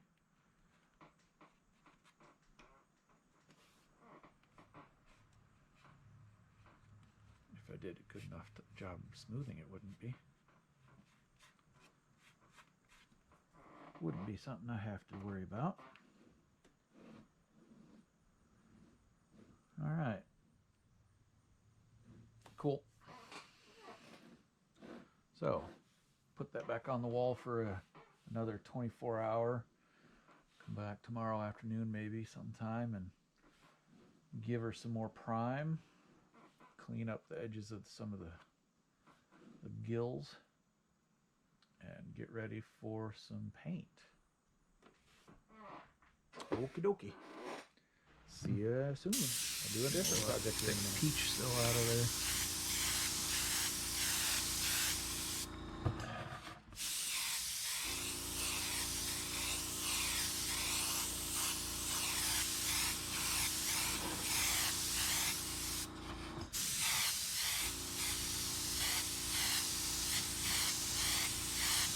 Now I'm going to do a little pink in here to kind of blend these back, but I want to give this a bit of a place to start from. The areas that won't be totally covered will at least have a little bit of green to them.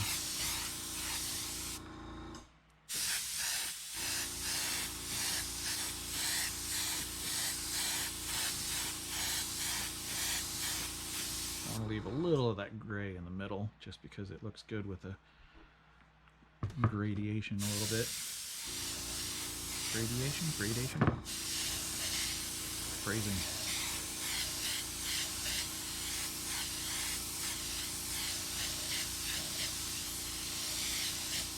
I'm gonna get some pink in his mouth, of course. I'm gonna probably take my Dremel or something and clean the gill up a little so it'll show better.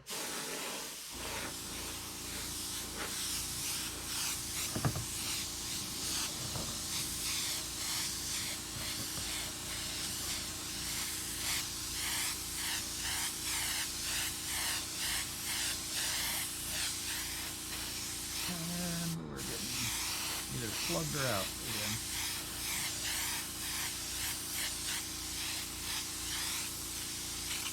Out.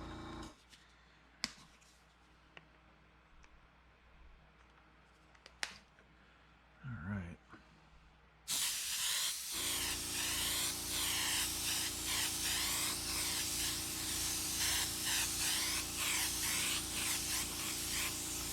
I'm digging the green, so I'm going a little overboard. We'll see what I can do with it after that, though.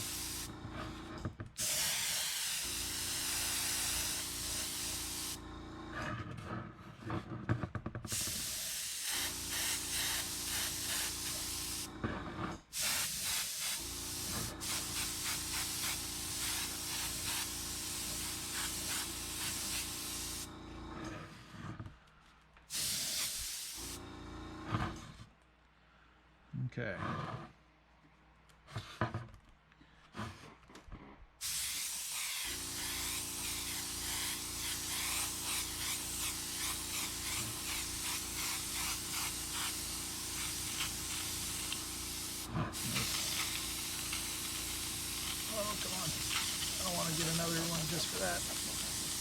almost nothing left.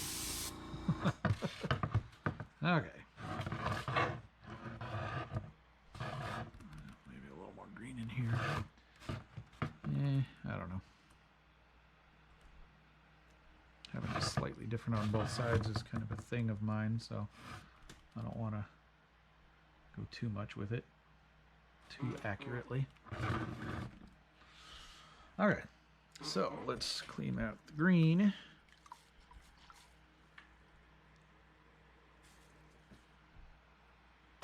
And go with a little bit of pink, probably. Get that nose blended in a little bit better.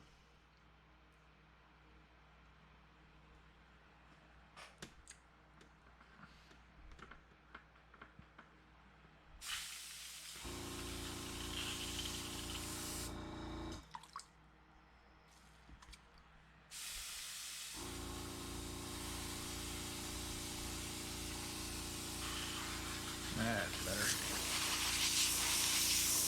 Okay. So there's where my pink is. I couldn't see it. I knew I'd set some out. Even used it for a little while earlier, didn't I? Let's get just a little bit of water in here because it's kind of thick. And pretend this is a water or a paint container. Cannot tell you how many times I've done that in my life.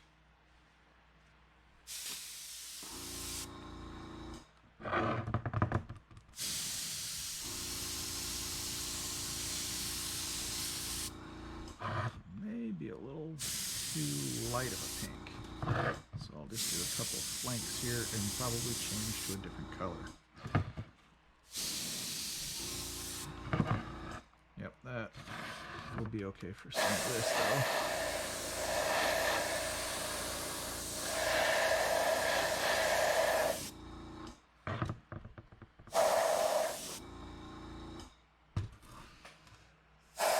Whoa! A little bit of crap still in his throat.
Ooh.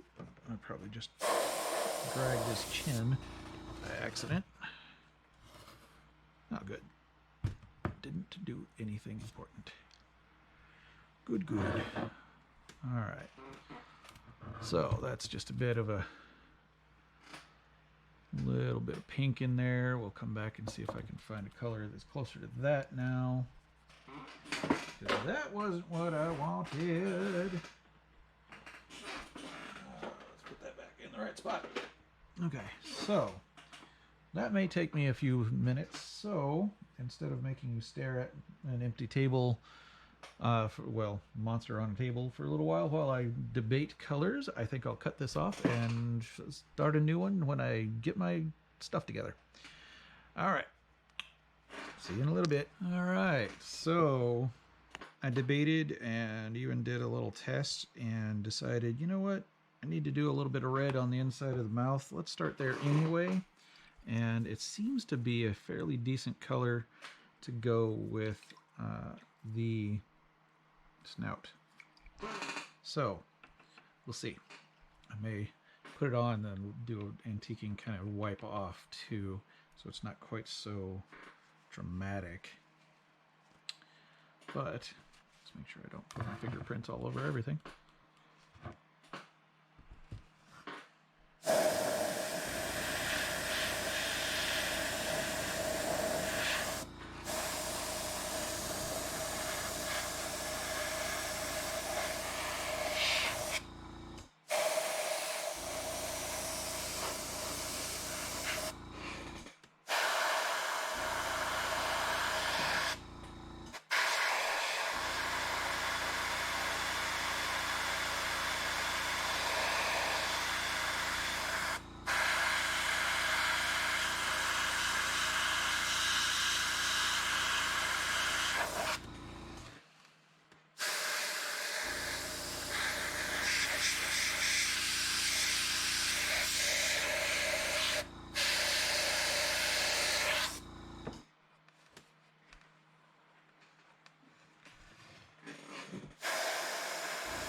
Just kind of fogging down into the mouth there, so it kind of red tints stuff.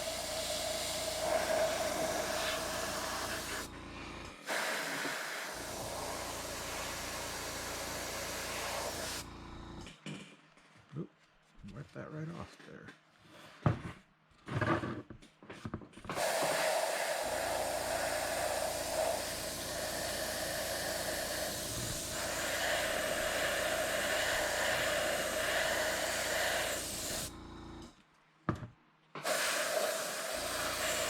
Oh, got a lot of water in my hose.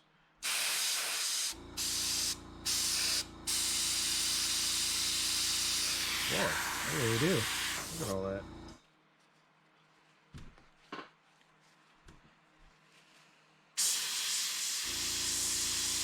Wow. My water trap is not doing a darn thing. Oh, hello, spider. How you doing? You don't need to be in here.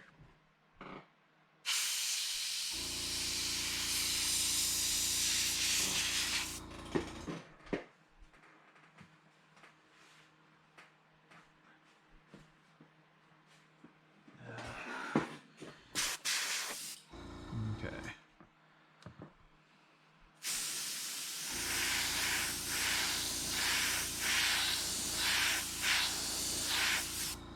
Put a little red back into the gill area there. Let's see if I can lift this and turn it.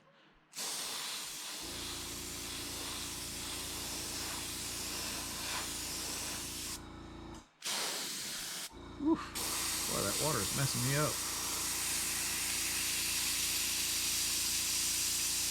Good golly, where in the heck is it getting that much water? It hasn't been giving me this problem for forever. Let me reach over there with a paper towel or two and do this.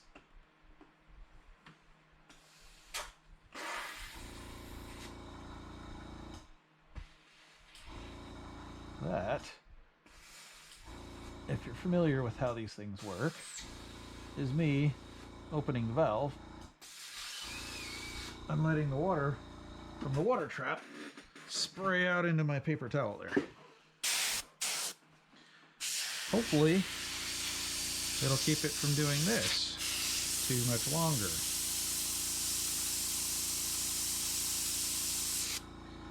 Oh, sure. As soon as I think it's okay, there it goes again. Good grief. That's a lot of water. Good thing I'm not painting anything that's going to be super picky about that.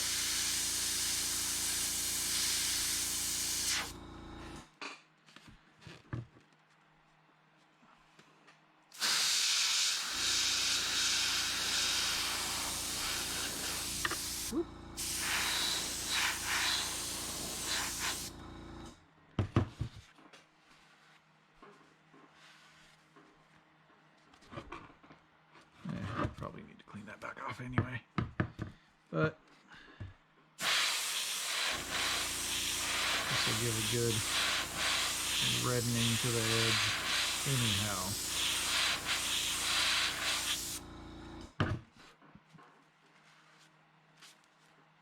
Because I don't want it on the edge of that. Oh, hey. I just dripped right on him. Sorry about that, bud.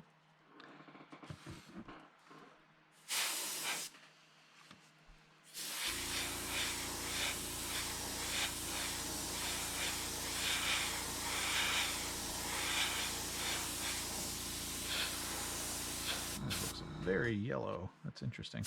I did not put any yellow on here. I did put some green and cream, which is apparently enough to turn it very yellow looking. And I do believe I'll leave it because I kind of like that. I'm not a fan of yellow. It's a weird thing. I just don't like yellow. But, oops. Got a little drip there. But it's a useful thing.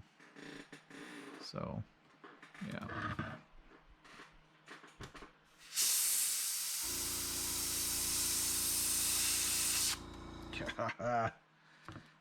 Between the water and this thing not wanting to turn off, this is not going to work out too well.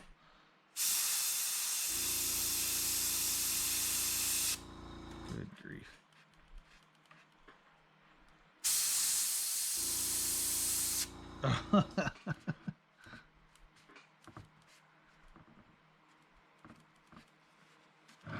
I'll get it, dang it. I swear I will. Even if I have to figure something else out to do it.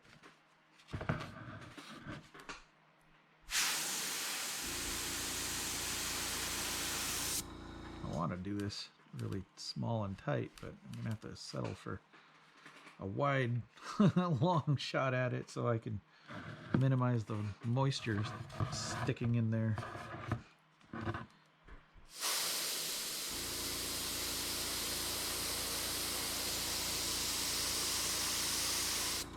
Good grief.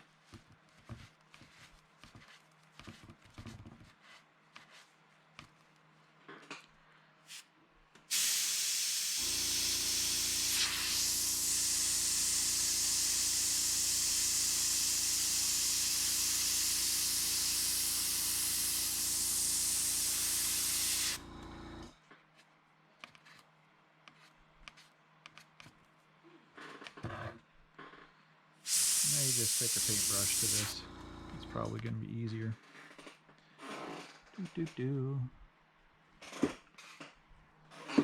One of the paintbrushes.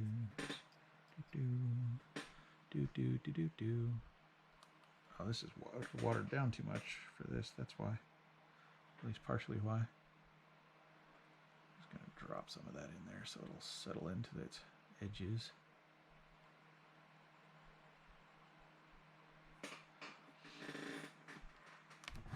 Once that starts drying, I can pull some of that off of the surface.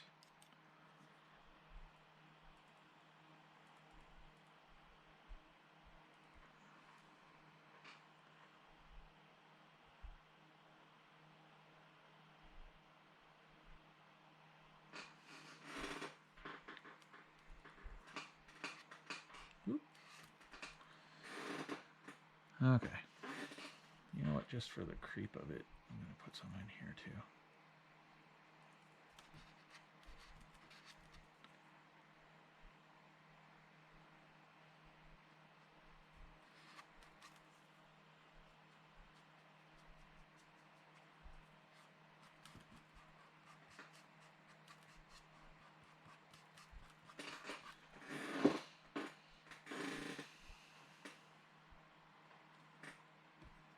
Okay.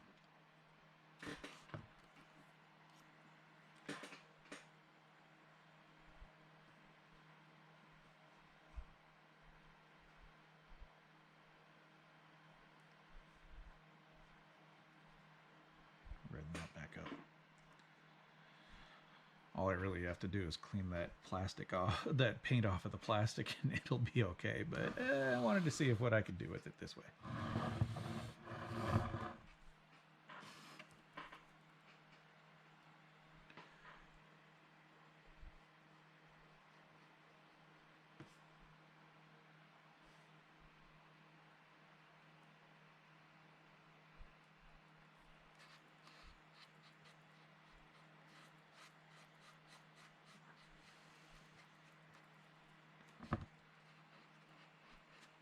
I thought I might be able to clean up the eye so you can see it better, but nope, I'll have to wait until I'm done.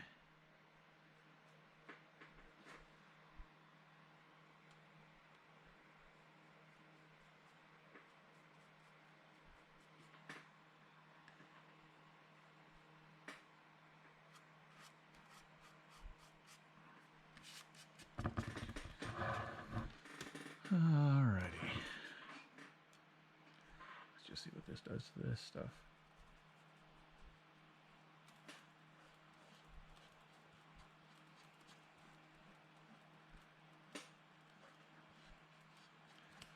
It'd probably be better if I brushed again.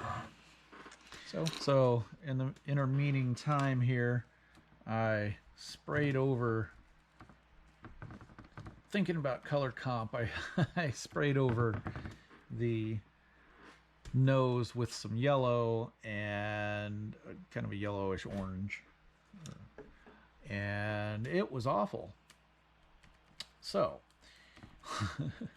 I hated it. So I wiped most of that off just now, and now I'm actually going back in with the same kind of cream-like color that I used on the belly, and I'm kind of fading that back in. Maybe that seems like it'll probably be a better color choice to blend back into the nose anyway.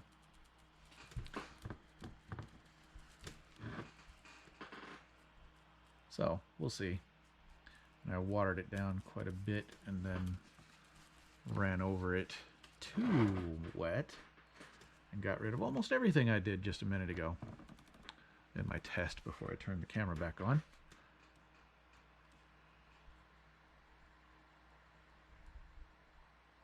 I'm just gonna fake put some of that back in there. So it's bugging me a little.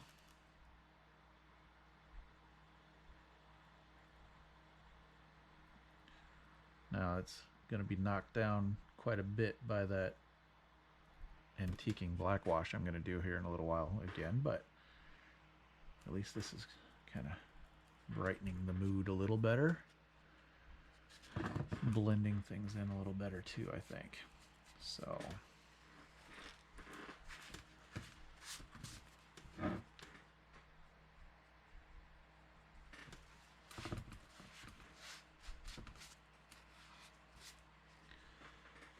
okay.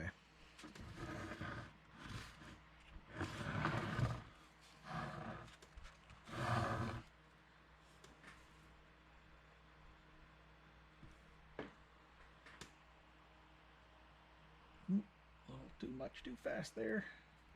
It's okay, we'll spread that around.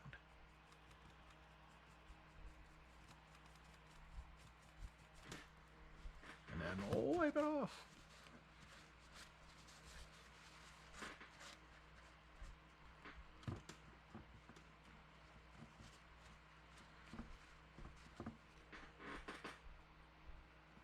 Not wiping enough in some of these areas, so I'm gonna just selectively wet it down and make it do it.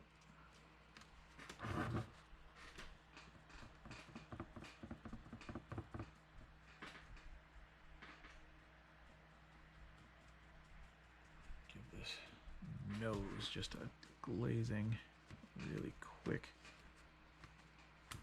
Kind of pull that back in.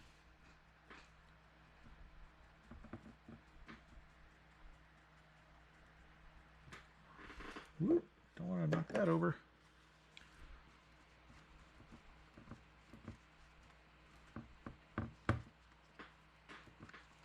There we go. May do just a little bit in here. Just to hint at it a little. Okay. Yeah, wow. As I moved it, I could tell how badly this was still not blended out. Lighting. That's important. Let me guess. Same student again. Was having problems with some watercolor stuff. And it was just too much. Kept trying to push it too far. Paper can only do so much.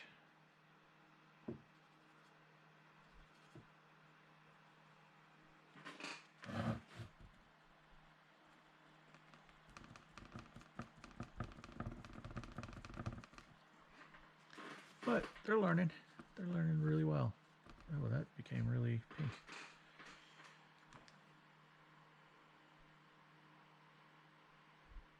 Oh no. Every time a text message starts with "I tried to," that's not usually a good ending in the future.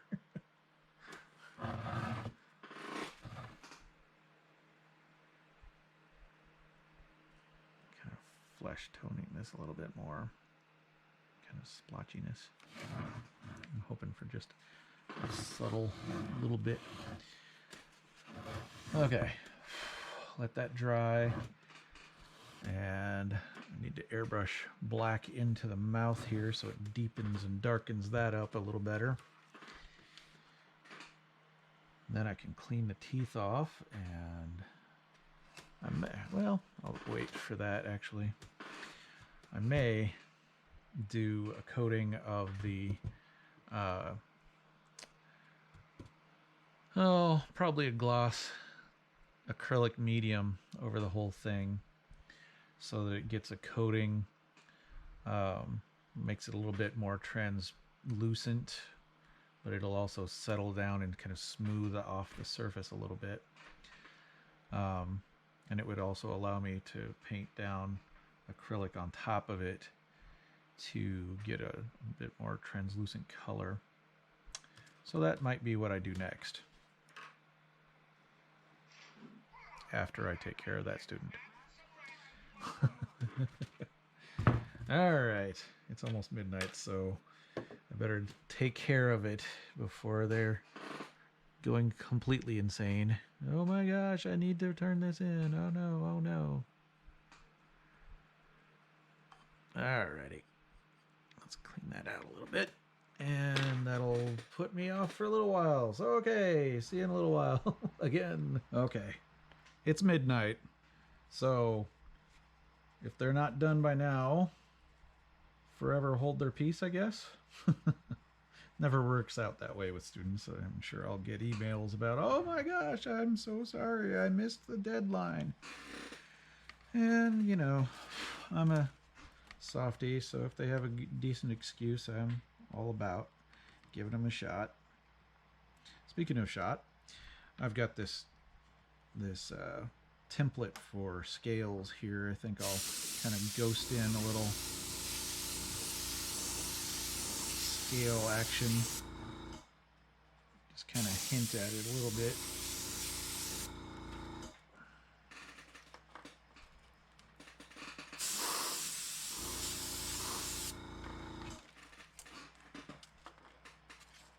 Kind of up against the tops. Oop, come on.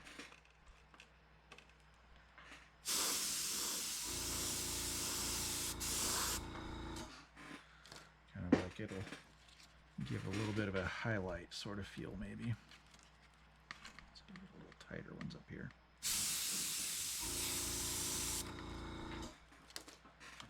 Okay. May dull that down here in a little bit, but I'm going to do some of that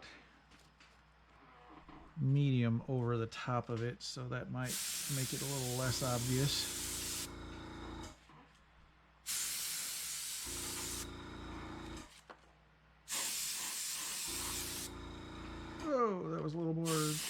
spaced out than I wanted there, but okay. Okay, so I thought maybe I might need this to integrate it a little smaller. There we go. Yeah.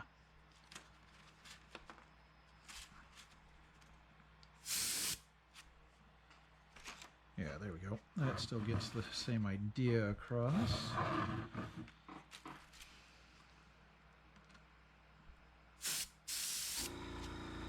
Oop, not enough.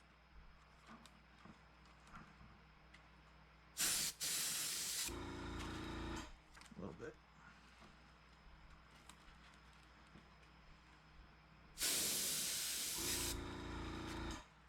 Yeah, a little hint there. Should do a little more down here. There we go. Okay, I might do just a little bit of that up in here. As well. There we go.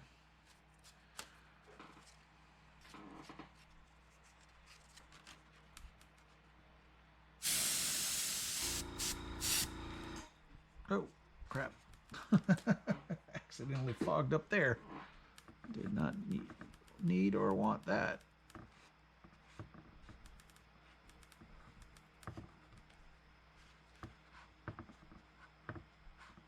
Sure could use the other hand for this, but it's holding an airbrush.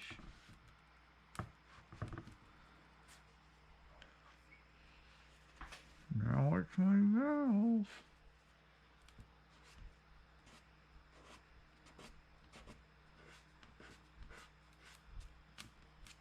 Okay. All right. It gets a bit more of a hint at scales. So let's do a little bit over here.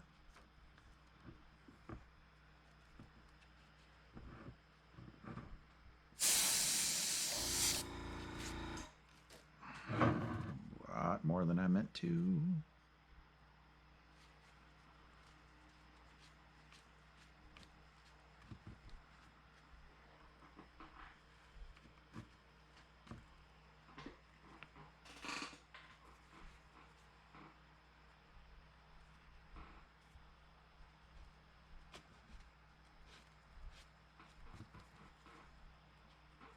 There we go. That's a bit better.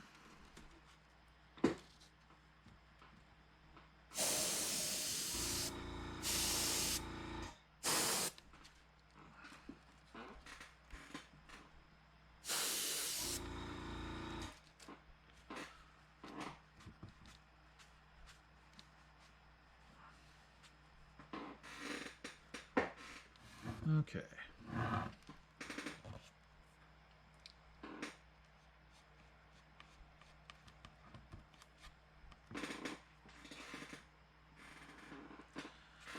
All right. That was a lot less paint than I thought I was going to need. So I'm going to try. For it. I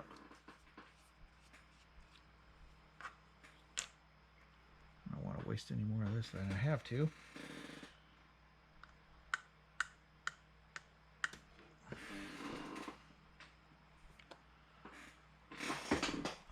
Down for a second while I close this up.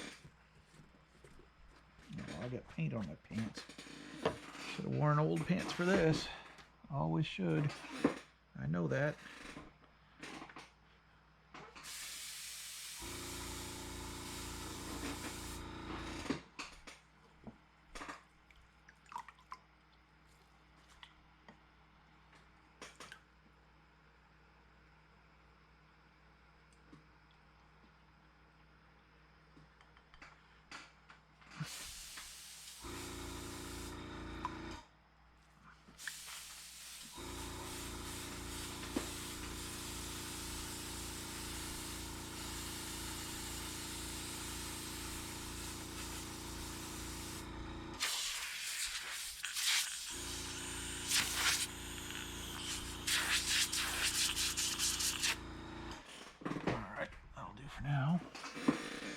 Okay, so let's put those to the side. Grab you.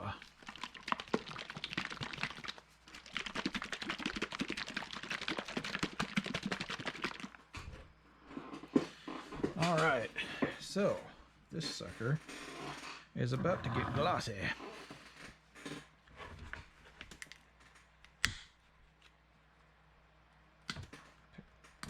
Dried paint stuff off of there. Always get a little bit around the top, of course. Whoop, drip all over the table here.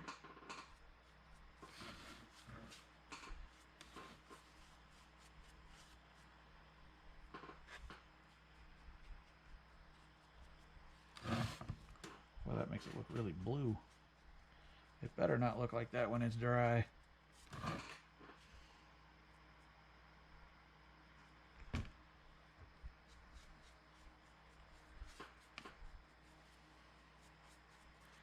So if I thicken this stuff up enough, this is just, gloss medium, works well for thinning down acrylic paints. Can also give you the possibility of laying down a texture ahead of time if you do this relatively thickly, or you can add in additives and things for stuff. They even sell you texture building medium as well. But it works for a kind of sealing coat sort of thing pretty nicely. What I'm wanting it for is to hopefully make it look a little bit more like this is wet. Going to be kind of like it's, if I do it gloppy like that, I don't want to do it too much because it'll be obvious that I'm brushing things. But if I glop it on and I can move it around with my finger or something, it might look a little bit more slimy wet.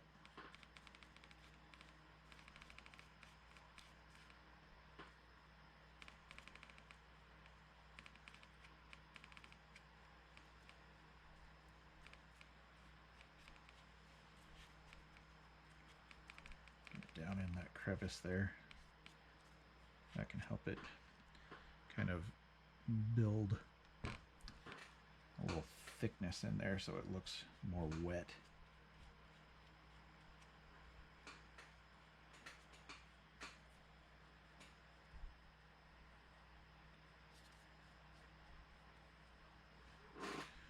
Normally I'd do this in a couple of different layers, basically down to the point where it's just shy of dry brushing. It's still wet, but not wet enough to coat, but not very thick, which is somewhat what I'm doing right now.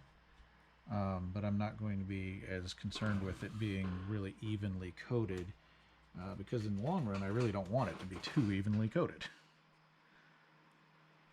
And I'll probably come back and do another coat or two just to build up that kind of wet liquid kind of feel. In between, we'll see how it looks, I might do a fogged in color or two just to play with the translucency of that.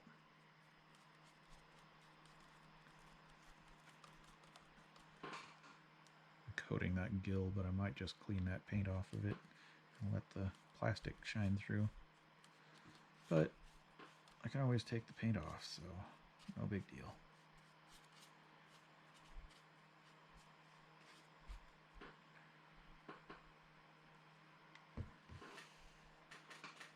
I really ought to be putting this paint, this medium on a paint palette or something so that I can just dip this in and keep going, but I kind of like just putting it on the paintbrush. No good reason for it, I just kind of like doing it.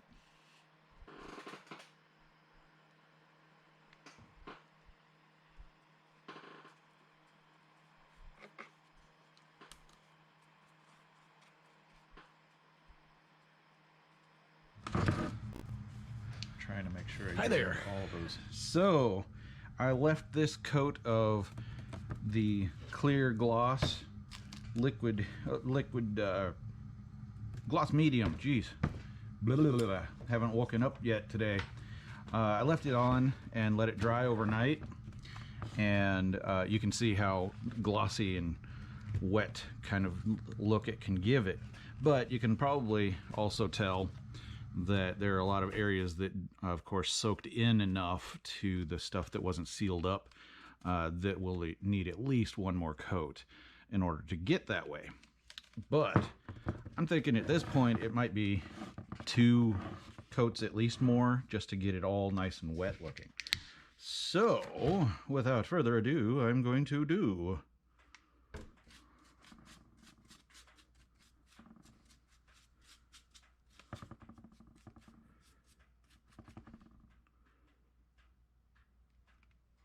actually, let's just go crazy.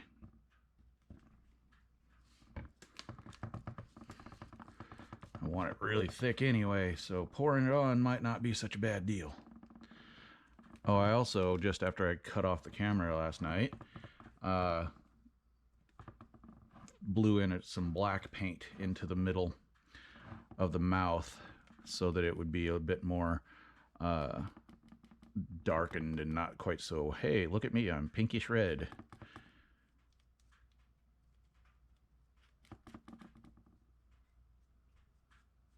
But we're getting really close now. Once I get the gloss coating the way I want it, that should be pretty much it. Just clean up the teeth and pop the cover off the eye, and there we go.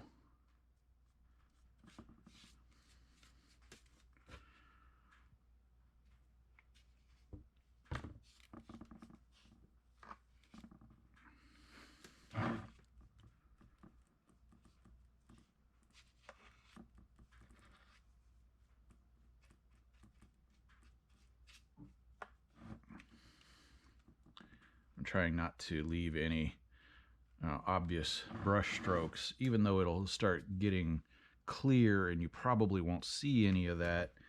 I still don't want to take any risks on it being obviously brushed on if I can help it. It may still have a little bit of that eventually.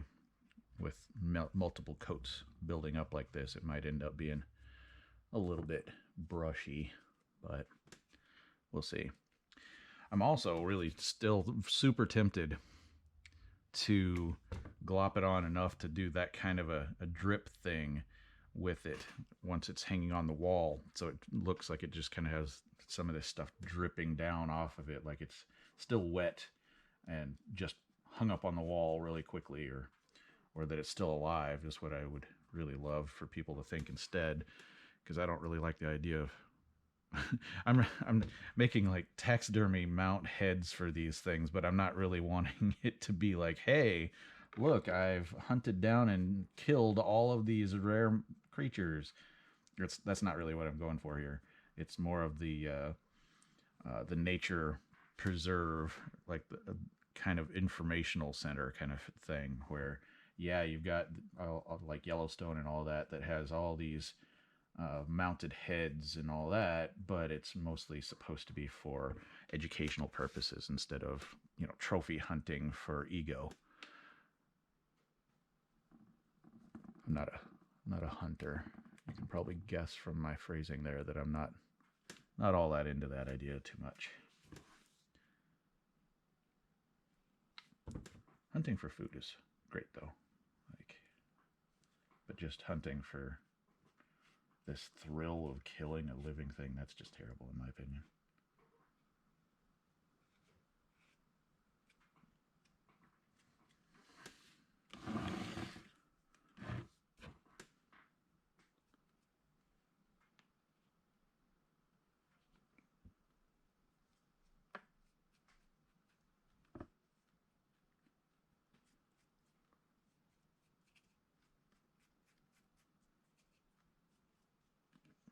So with these coatings, I think it'll look pretty good. And I can move on to finishing up one of the other heads.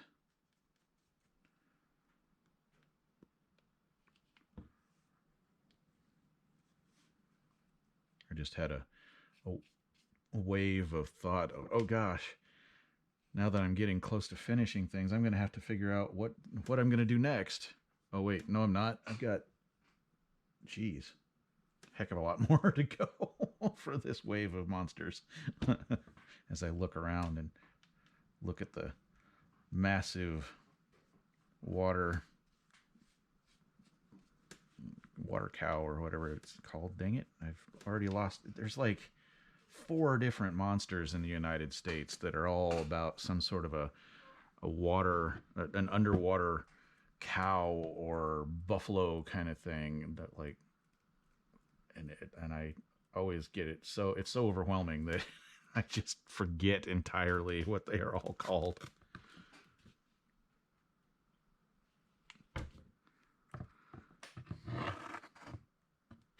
Just too much information overload there. I'll get them eventually, but I have spent more time trying to do other projects instead of memorizing monster names for weird underwater cow stuff.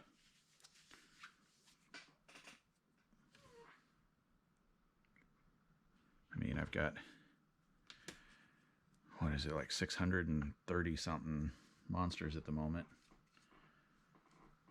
So yeah, I have other things to think about. Lots of monsters in the United States to be found, in folklore anyway.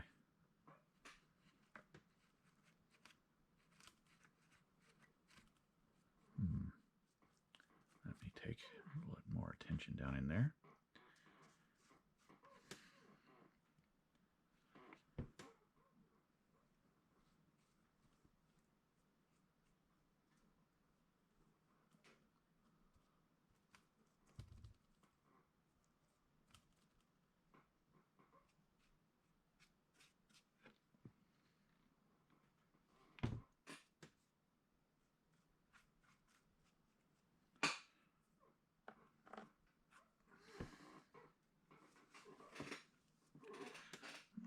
Chair's squeaky. I don't really ever notice it too much normally because I have a stereo blaring when I do this, but now that I'm recording, it's a little distracting with all this silence. I say that enough, you can probably tell it bugs me. I'm not a silence kind of person.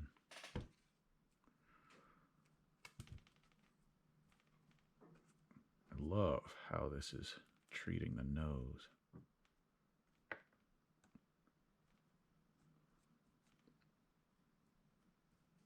Give it kind of a wet, kind of a cross between wet and snotty kind of look when I'm done, probably.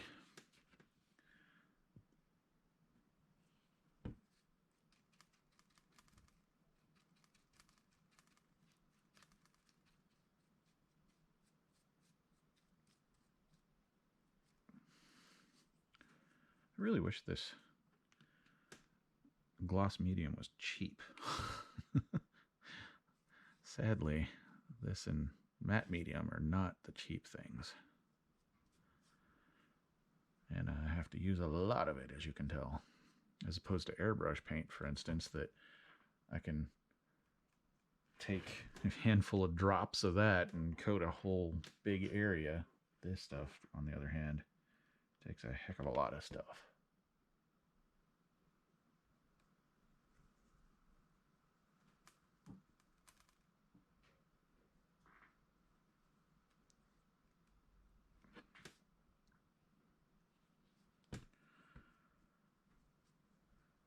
But, like I said, it's worth it. It'll definitely make it much, much nicer to look, much closer to my impression that I'm wanting to go for with it. So it's definitely worth the extra cash for it. And these big jugs last quite a long time. Unless you're doing really big stuff. Which is a thing. That's a thing that I'm going to have to be careful of. Because I have thankfully quite a bit of fur on the water cow that I'm going to be doing instead, so it won't get all that coated in this stuff. But my hugag, however that's supposed to be pronounced, is kind of leathery skin. So I'll probably do like a matte medium on his neck and head. And then the fur starts, right around the shoulder kind of thing. So that'll be quite a lot of this stuff probably. Only matte. I don't really want that to be glossy stuff because I don't want it to look like he's... Well, as soon as I start saying it, I was about to say didn't want him to look like he's wet, but of course it's a creature more or less based on a moose, which is very, very frequently in the water, so maybe that wouldn't be such a bad deal. I don't know. Probably not now that I think about it again, because they talk about it in the forest mostly, and how it doesn't have hinges in its legs, so it can't graze on the things on the floor of the forest because its lip is so long that it would trip on its lip. Lumberjacks. They have some of the most delightful silliness.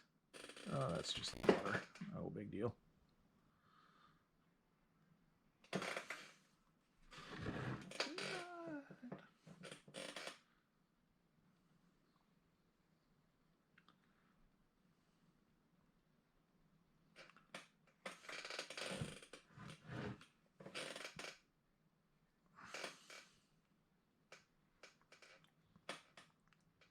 Under here I shouldn't really care too much, because that's kind of how it would drip anyway.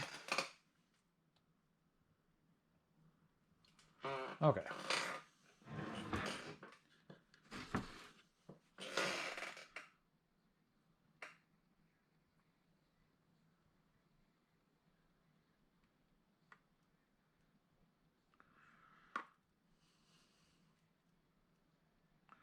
I'm not trying to get rid of all the drips and things. I'm just trying to make it less obnoxious. Don't want it to be distracting.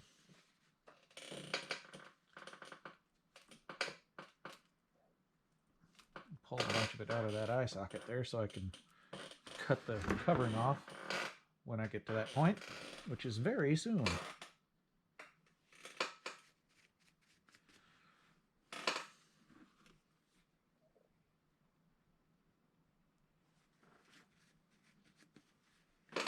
Okay. Now the debate on whether or not this is going to be good enough. The tone, the flatness, the texture in here is a lot less obvious now. So it won't be as distracting, I don't think. It'll be more of the actual texture instead of the reflections being like, hey, reflection. No reflection at all. So it won't be so obnoxiously, oh, look at me, I'm distracting you. Look over here.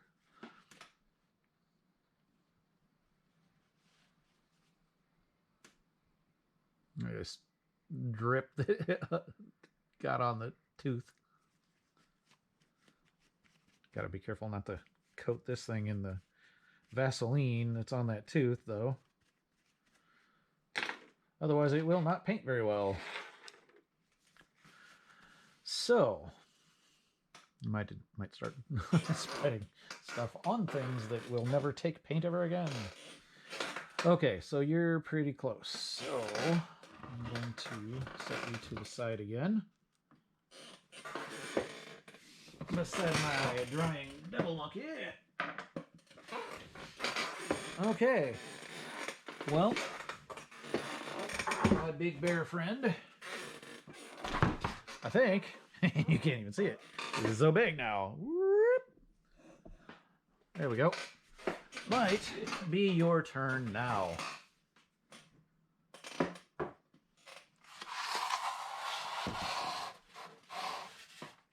Where did I put that?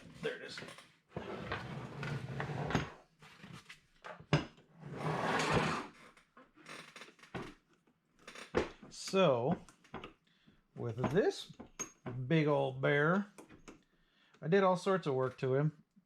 You can kind of tell some of the stuff I did already, but a lot of it's not so obvious. For one thing, I added 1.5 inches through the middle all the way down, so it'll be wider than even the wide head, big-headed polar bear normally would be. Polar bears are normally not as wide-faced as like a Kodiak or something like that. So adding just that in there is getting it kind of back to a brown bear kind of proportion a little bit, but not precisely. I reshaped the nose quite a lot because one of the big differences between a brown bear and a polar bear is the shape of the nose around the muzzle here. So I had to redo a lot of that over and over again until I got it to where I think it's somewhere kind of brown bear, but not quite, because this is a great big, giant, scary, like basically unkillable bear, apparently. Supposed to be. It apparently has wounds, and that's why I have this texture going on here, because it'll be like, I'm hoping to make it look a bit more like it's burn, kind of a wound from burning that's still scarred up like that. I added a big kind of gullet add to the neck. You can still see how rough that is, but it's going to have a bunch of fur on it, so I didn't bother with making it all nice and smooth. Changed out to the nose to a much more realistic looking nose, resculpted all the lips and jaw and everything. Started adding these ears. As you can tell, I did a lot of work with the eyes. Now, with that, while I sculpted this, not the paint one, while I sculpted this, it's kind of hard to tell with all the dust in there. But I don't think you can see it on the camera, but maybe if I get it up closer. I gave him a scar going through his eye here. I debated on giving him a blind eye on the one side, but it started looking a little bit too obnoxious. Like, yeah, so I didn't really like it, so I changed it out to be a same eye, like he was just across his eye here instead, not, actually. Ooh, boy, I keep doing that.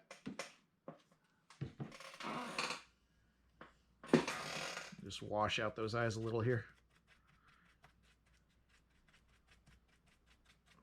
This side's just a regular kind of bear sculpt with just a little bit, just a touch more human in there than just a regular bear, because I wanted to give this one a sense of intelligence, where he's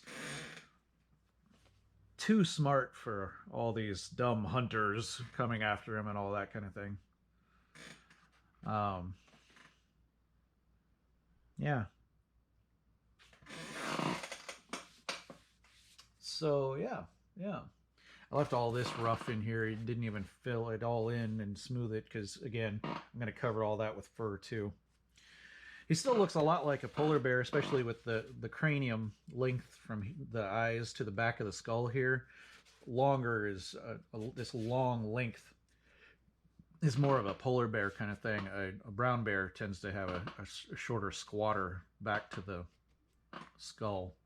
So I really could take a bit of this and shorten it up, but I decided not to bother with that. Because with the fur, I don't think you're really going to see too much of a difference anyway. Plus, I don't want to do anything that makes it look smaller, because he's supposed to be massive anyway.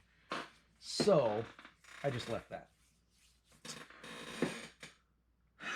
So now, I have to figure out what I'm going to do with this.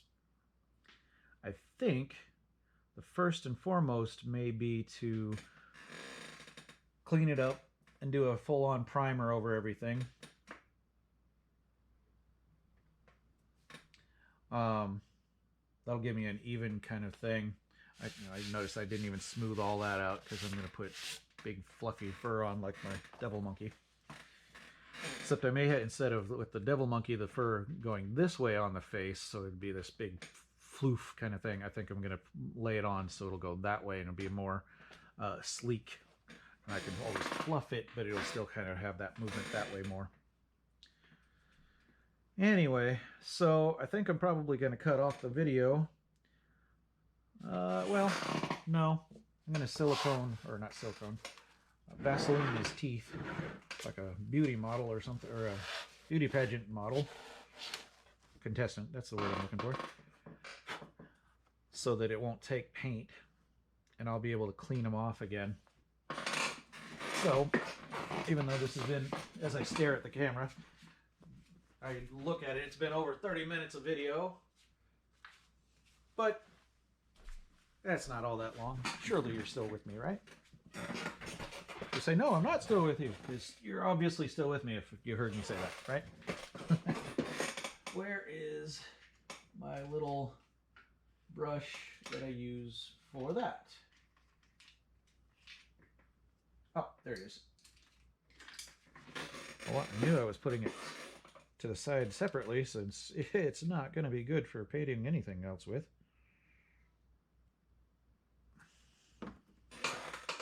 Look, he's got such little snaggle teeth in there. Ooh. No stealing. Celebration tonight.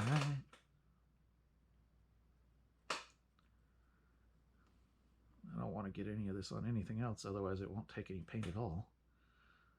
But oh, don't stop. I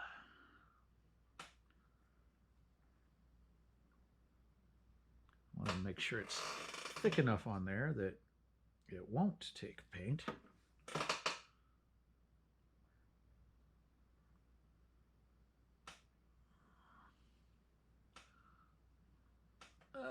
It's so careful in there.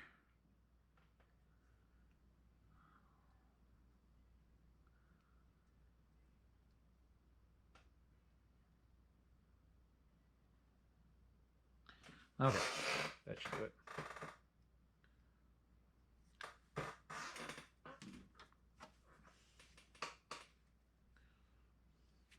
One more time.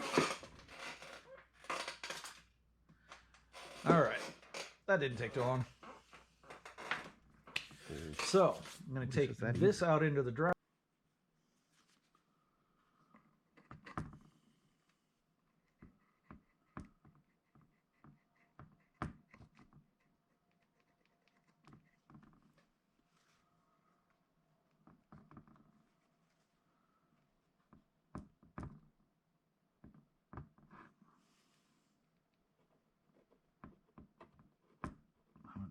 Bugging me, but that little bit might just stay in there.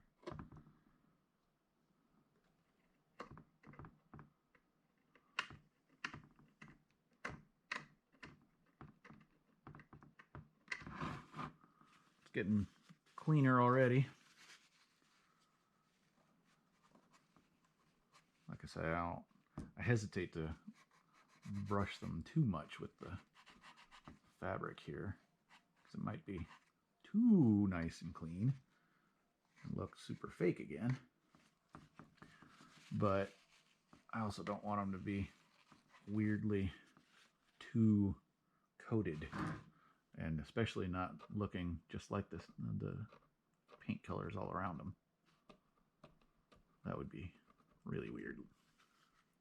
But I do want to leave a bunch of darkened stuff at the base, like I've brushed it or airbrushed it mostly in, because you know, all that plaque and things that teeth get when they're not taken care of properly. Kids, brush your teeth.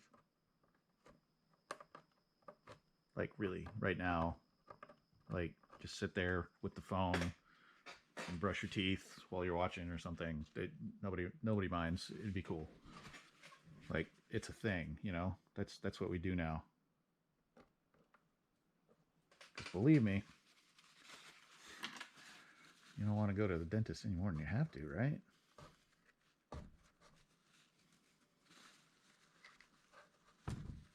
Nobody wants to go to the dentist any more than they actually need to, for one reason or another. It's expensive. That's a big one.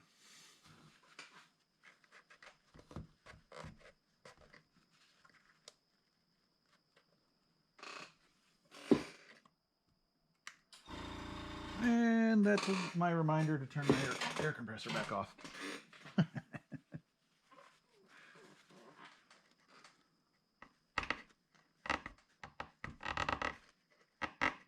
Your head doesn't sound like that when you try to clean your teeth. Mine does. Obviously not.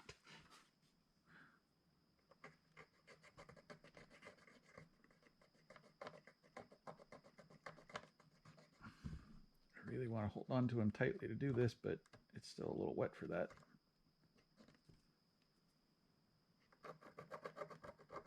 It is not coming off the inside of that fang there. Or incisor, what? No, incisors are out there. I don't know my teeth well enough.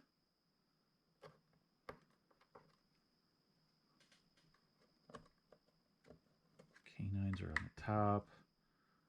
Ugh, I'm so disappointed in myself for not remembering this right now.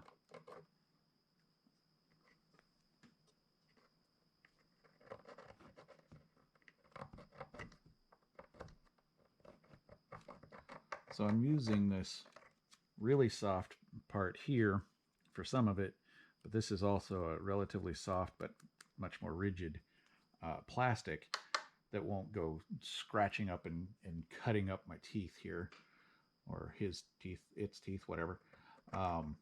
So I can just kind of scrape along and try to get the teeth brushed off, scraped off, whatever.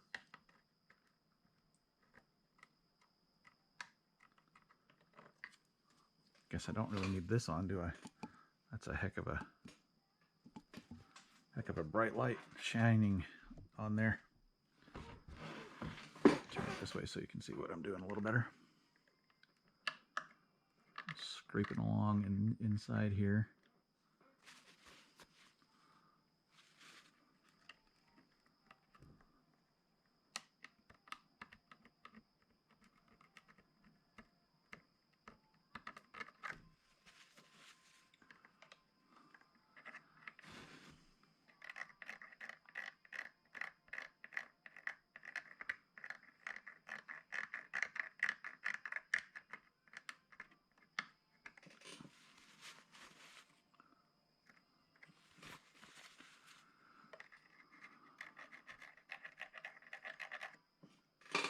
Really difficult to get into some of this stuff.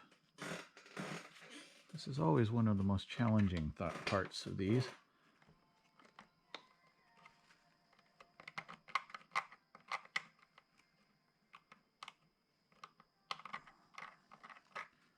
I would totally just glue these in last if it weren't for having to sculpt everything to make them fit.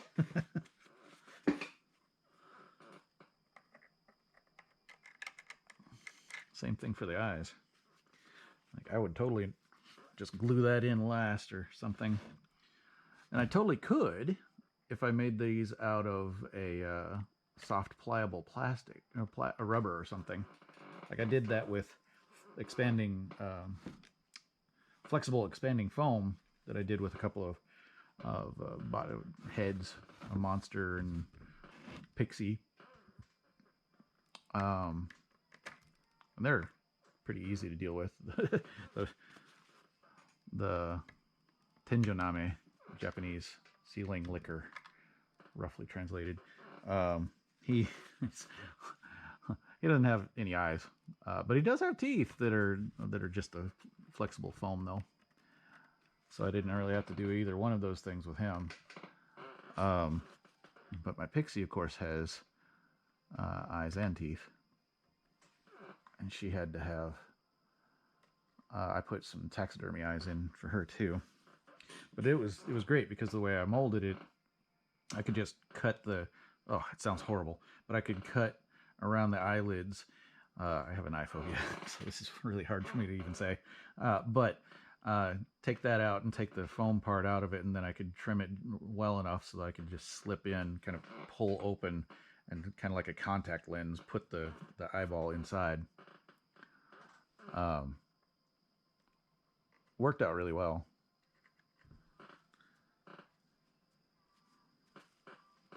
And it's what was it? I think it was I don't remember, some large animal that the eyes were made for originally. I can't remember what type though. But they're basically no sclera. So it's just big brown, dark brown eyes in her. And it just now occurs to me that, I don't know, you might have seen them because you might have actually looked at my Facebook or something. Who knows? I don't do anything on Facebook, though. That is always horribly outdated, and I just don't care much for Facebook.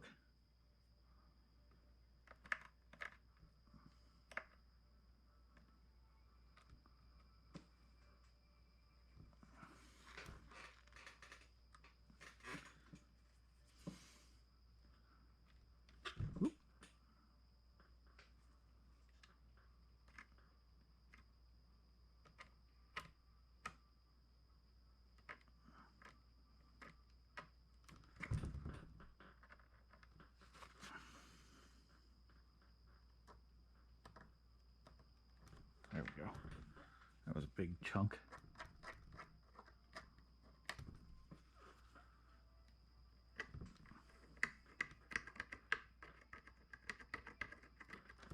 Boy, I didn't lubricate that one very well at all, apparently. I did a little bit, though. Just gonna use my thumbnail on some of that. There we go. Sometimes tools are not the best tools.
Kind of hard to get in there. Whoop! Dropping stuff. There we go. Well, that's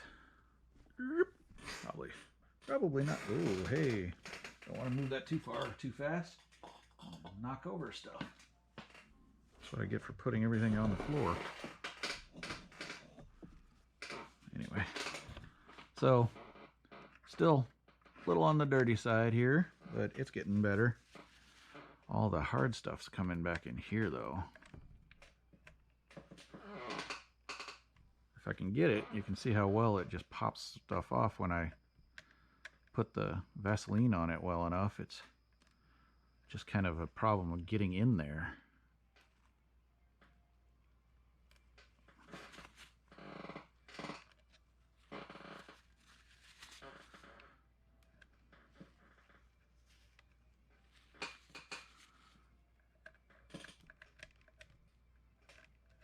And it's going to take some time. That's what you're here for. Slow, boring art making, I guess.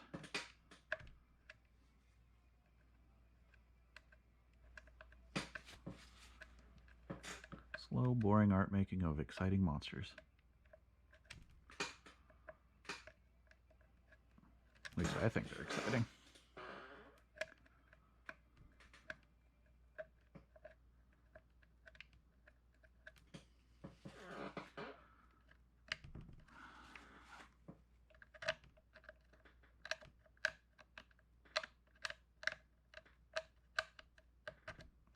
Come on off of there. There we go.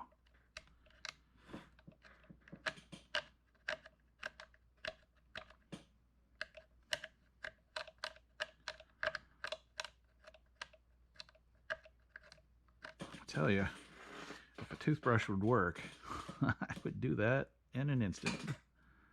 That would be awesome. Too bad it won't get into these very well and can't have one. I say that, but wouldn't that be amazing if that actually worked immediately?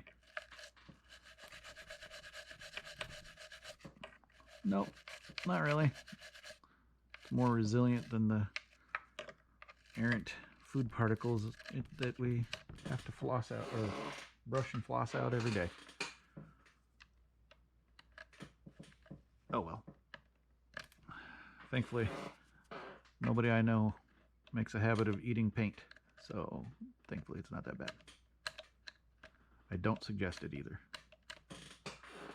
Thankfully most things are, except for oil paints, most things are non-toxic these days, but it doesn't mean it's food.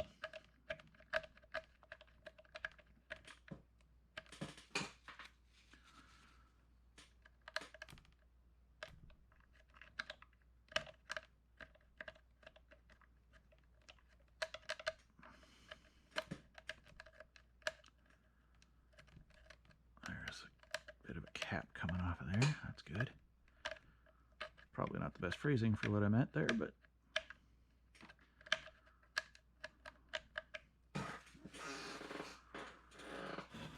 oh lordy, this is slow and tedious stuff here.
Oop, missed it. Get it back up in here. Gimme. There we go. Some of it. There's some more.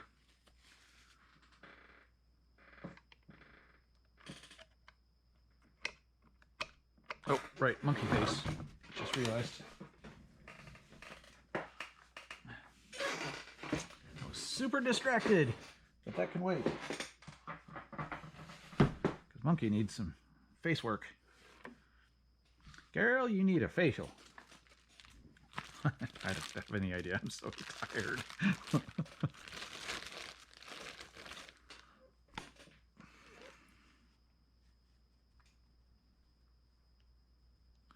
Now, normally you don't want to press it in there because you don't want it to lay down. But at this point, I'm because you want it to stand up and look slightly fuzzy, furry. But I'm really wanting it to glue in. So I'm just going to tap these in there, hope for the best, and then leave it.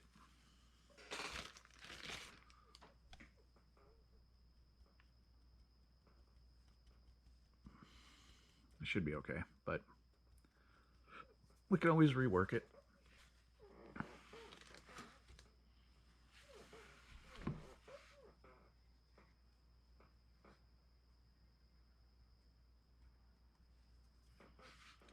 Okay. Glad I waited a while because that was still looking really wet.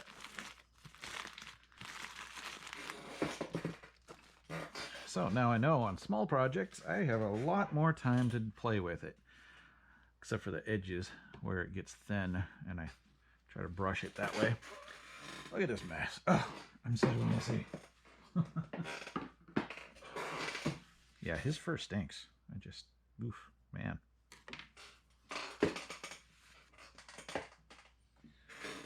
I don't know why either, because I just got those. Okay, it's probably been like 2 months or so, something like that, since I bought them, but still, not quite sure what they've picked up to be so stinky. But they have managed. Good thing is, it should air out and not be too bad soon.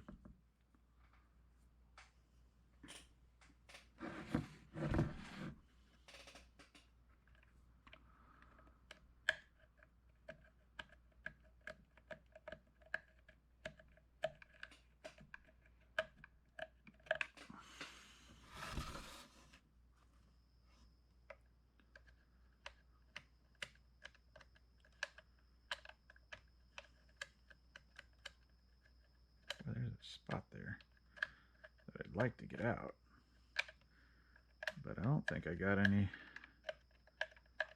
lubricant on it to keep it from getting glued in, so it might be tricky. Same with this back here. That is not acting like I got any on it. So that will make cleaning it off a little bit more challenging. Not impossible, but not pleasant.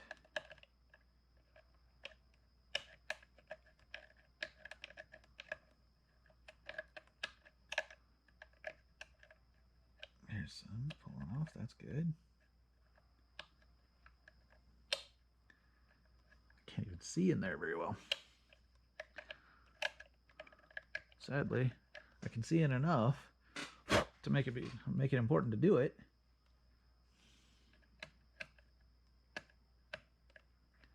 I may have to break out the X-Acto here in a minute and be a little more careful with it, but more accurate and stiff. Scrape things a little bit better.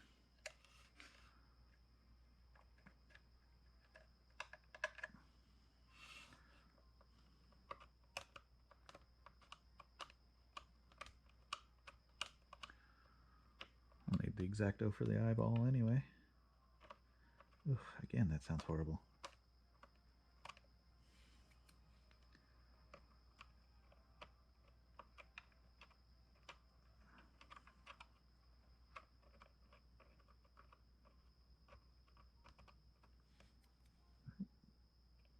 Of course, there we go.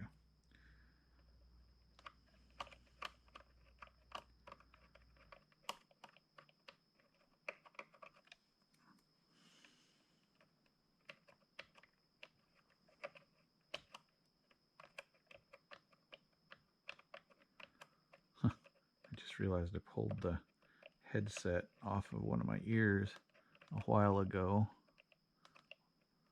I think it was while I was talking about the galley nipper. And I never put it back.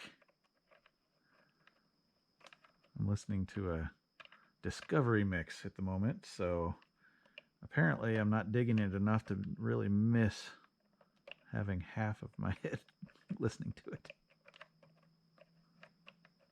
They started out strong. There was some really good stuff, and I was really wishing that they'd let me do something about these new things I was discovering, but no, it wouldn't even let me. I'm listening to the Amazon Music thing, so I can't even like give it a thumbs up or something and like add it to my playlists or something. I'd have to do something a little bit more involved to do that. And I was not up for that.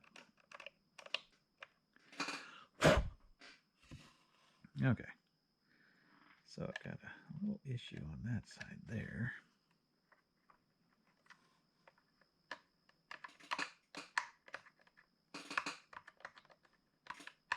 Nope, you're not doing anything. Okay, so where's my blade? Get in there and see if I can do a little tooth scrapey. Sounds terrible. Eesh. Scrape, scrape, scrape, scrape.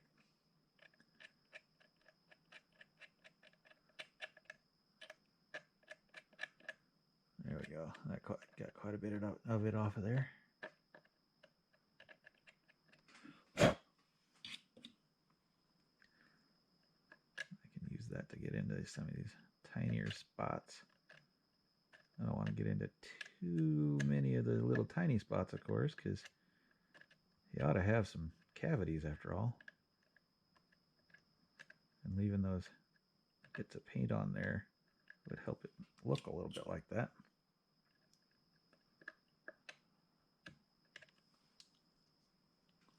Weird how that was loose.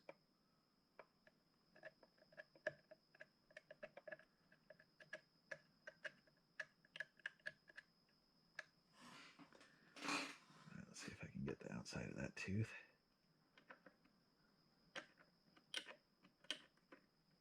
There's some of it. I'm squinting like crazy, like that's going to help.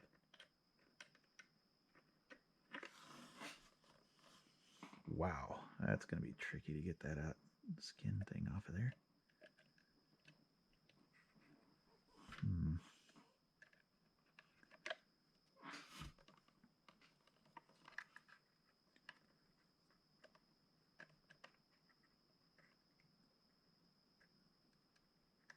Kind of like using chopsticks in there while still holding. There we go. Still holding the whole thing up with the heel of my hand.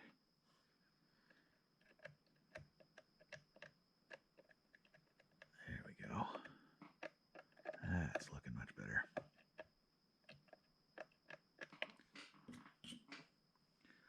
Okay, now turn to a different angle so I can see more. Speaking of, maybe out there so you can see a little bit better probably. Let's go back to, I don't like leaving a blade open and sitting on a table or anything. So I'm going to cap that up before I do anything. I wonder where my galley nipper friend went.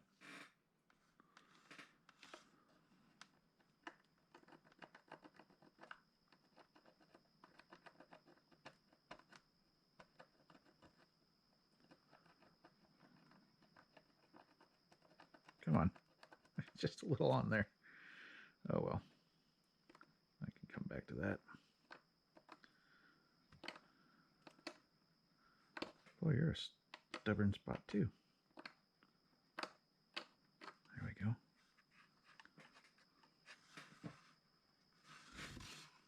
Turn it around and get back in the backside there a little.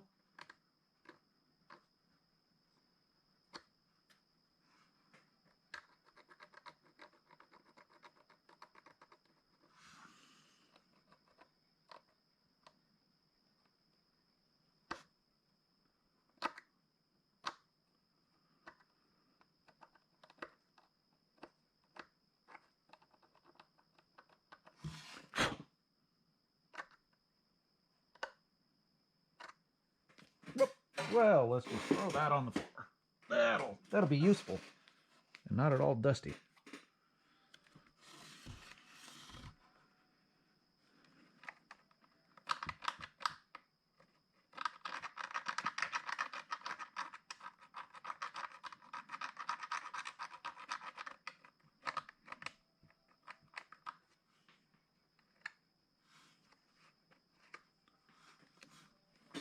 That's where to put that.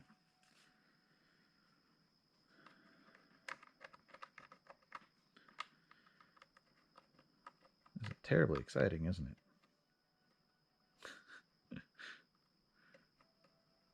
I don't know about you, but I'm excited actually. Because as close as this is getting, I'm about ready to be able to say, and done. I've never had that on any kind of recording before, so that's kind of fun too.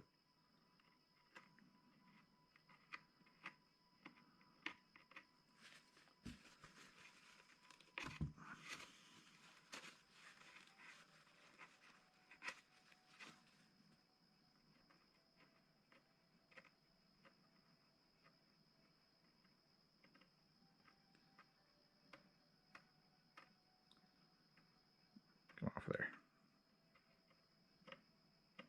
There we go.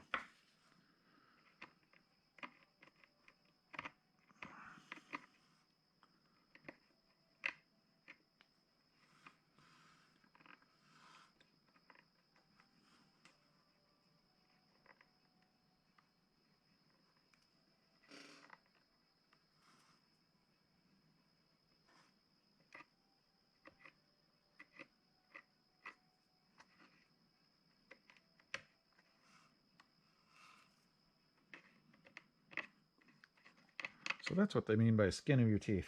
That's what I just got off of there.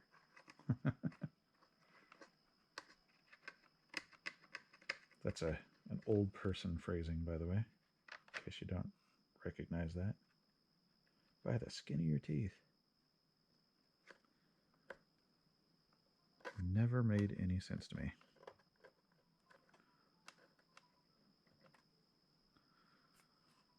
I'm going to have to do a little paint in there.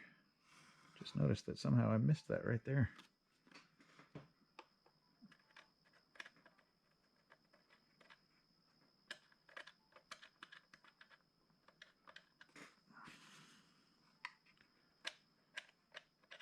Oh yeah, these teeth are cleaning up a lot easier.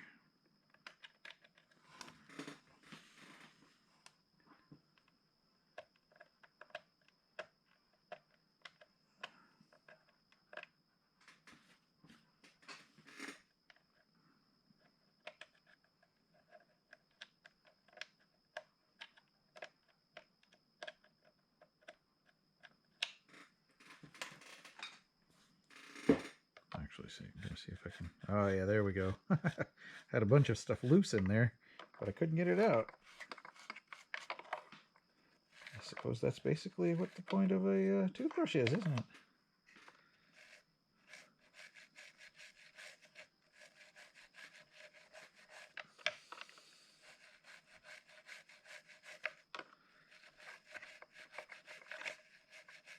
Gotta be careful I don't spread all that junk everywhere. Wouldn't be such a good thing to get Vaseline on other stuff I do need to paint.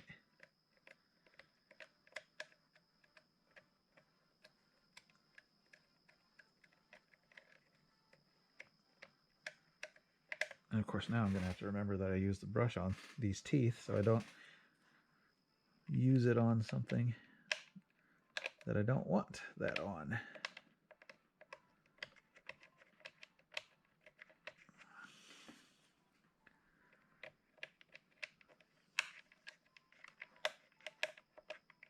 Oh boy, that's tricky to get in there. So far back you can't hardly even see them, but just in case, like I keep saying, I want to be thorough and make sure to take care of everything so it looks correct, or at least good. Correct is a very iffy phrasing for a monster.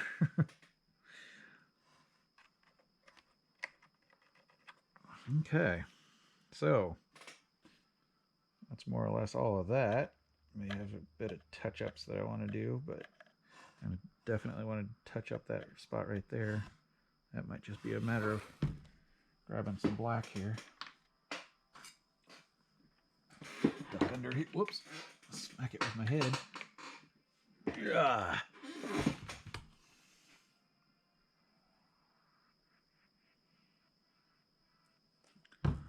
Woo. Don't slam that down. It'll jostle everywhere.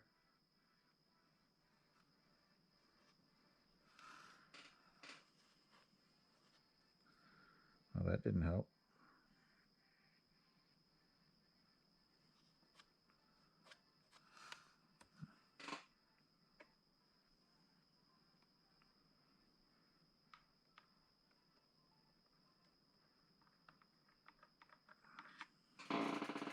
There we go. That's much better.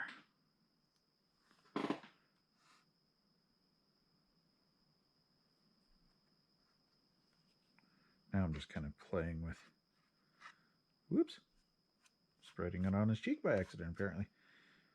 But I'm just kind of playing with details down in the bottoms here.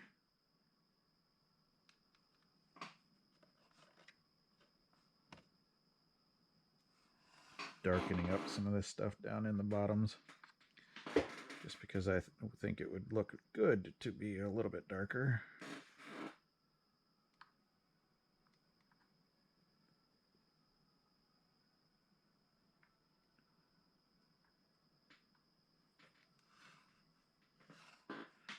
Okay. Gotta remember to wash that out. But I don't have water with me because wait, yeah I do. Where did I put it? Oh well. I'll wash that up here in a minute. Anyhow, with whatever water I put. Oh, that's right. I did bring it inside. No wonder I can't find it. Okay, so finishing touch. Getting the eye caps off. Like I said before, this is how you know I'm done. Getting these off of here is the last thing I want to do. That sounds totally different from what I meant by it.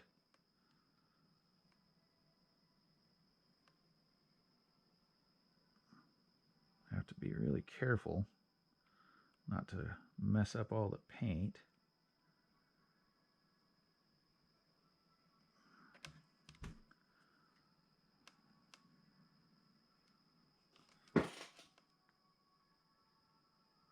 Using my shoulder for a little support here.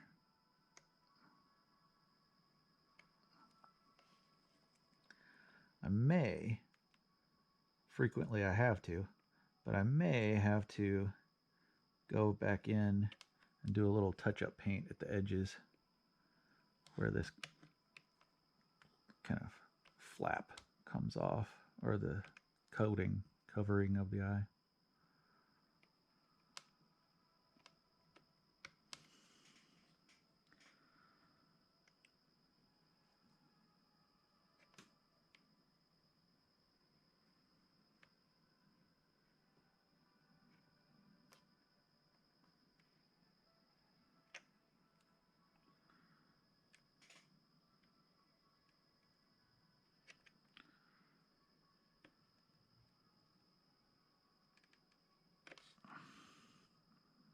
See if I can get that off.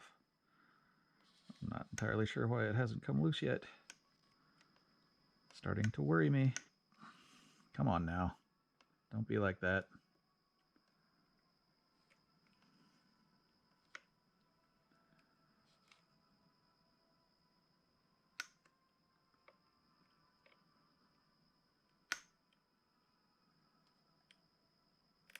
Here it comes.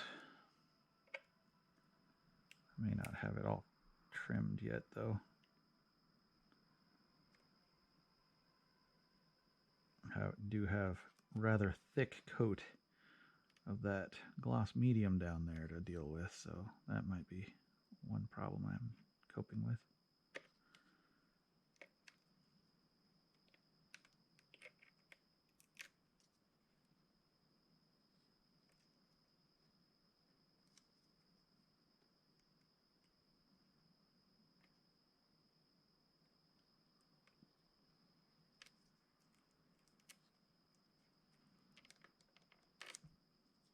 Good golly. And my X-Acto blade may not be very sharp. That might be a big problem I'm dealing with here. I've got a ton of them. I should probably just change it out.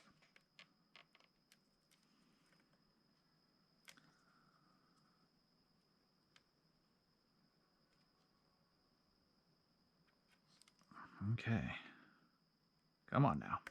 There we are. Okay.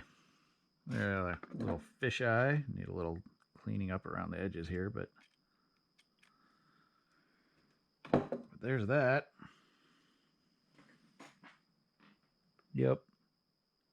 Glad I had the walleye there for the weird white kind of reflection feel and the kind of gold pop in there. Yep. Good stuff. Now I gotta do this other one.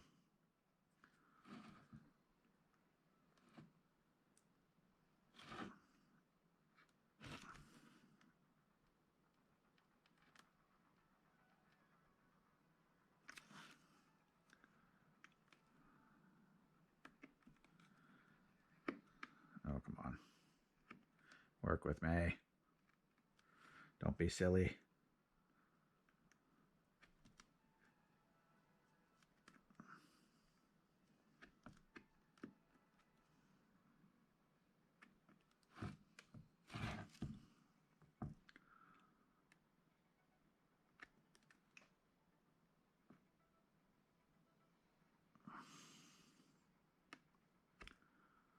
It's a surprisingly tough thing to cut through.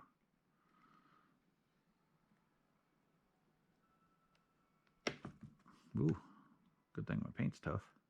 Because I've done that twice now.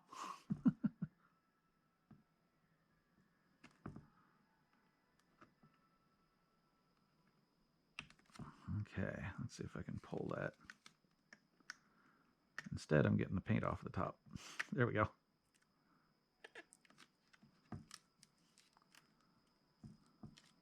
Yep, same spot as I had last time.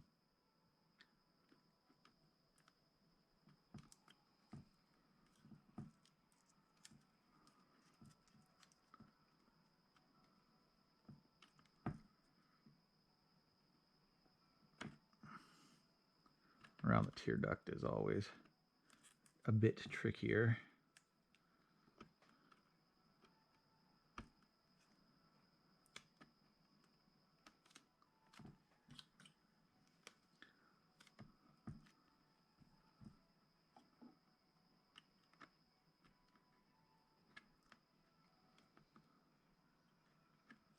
Come on now. Everybody's waiting. There we are. Okay, finally.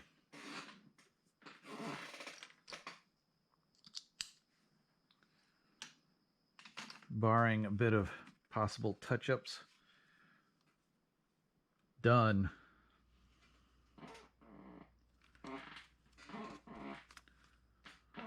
Yeah, definitely a little cleaning around the eye here, but basically done. Oopsie.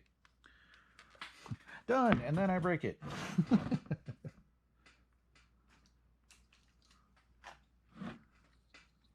Yeah, that's bugging me. I was going to clean it up later off camera, but nope, I can't stand it. It is looking weird.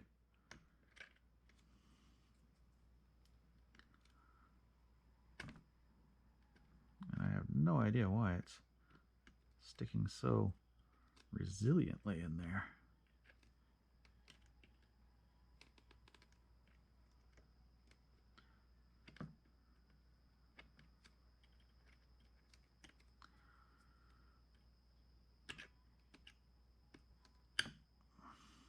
That's a little better.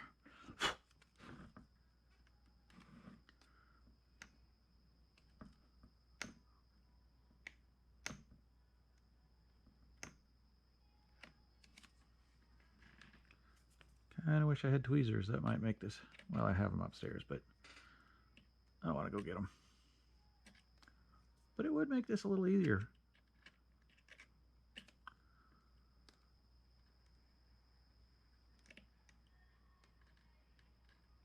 That is some tough plastic. Whoop.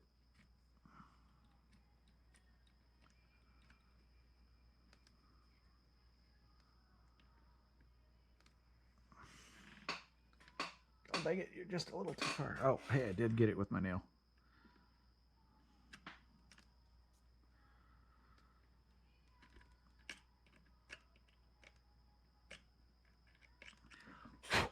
believe it or not, this is still a lot better than having to clean it up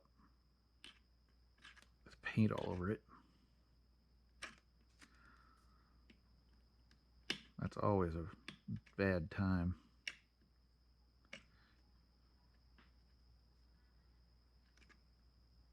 Come on, your last bit. Come on. You tough little son of a gun.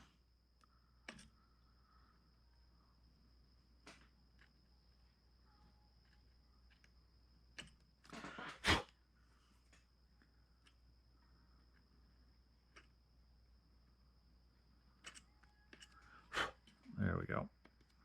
Get out of there. Okay.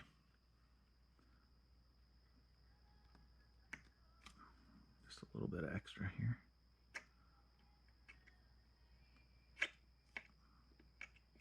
There we go. All right. Okay, now done. Done. I'll put that on the wall.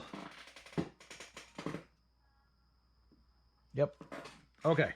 So I'll cut off for now and may get back to stuff, but I got to clean this out before it gets too bad.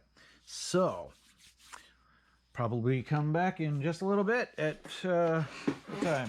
Let's see here. Obviously, I'm not live streaming this. Oh, it's about 1:15 midnight. All right. Get back in the pocket. Okay. See you soon.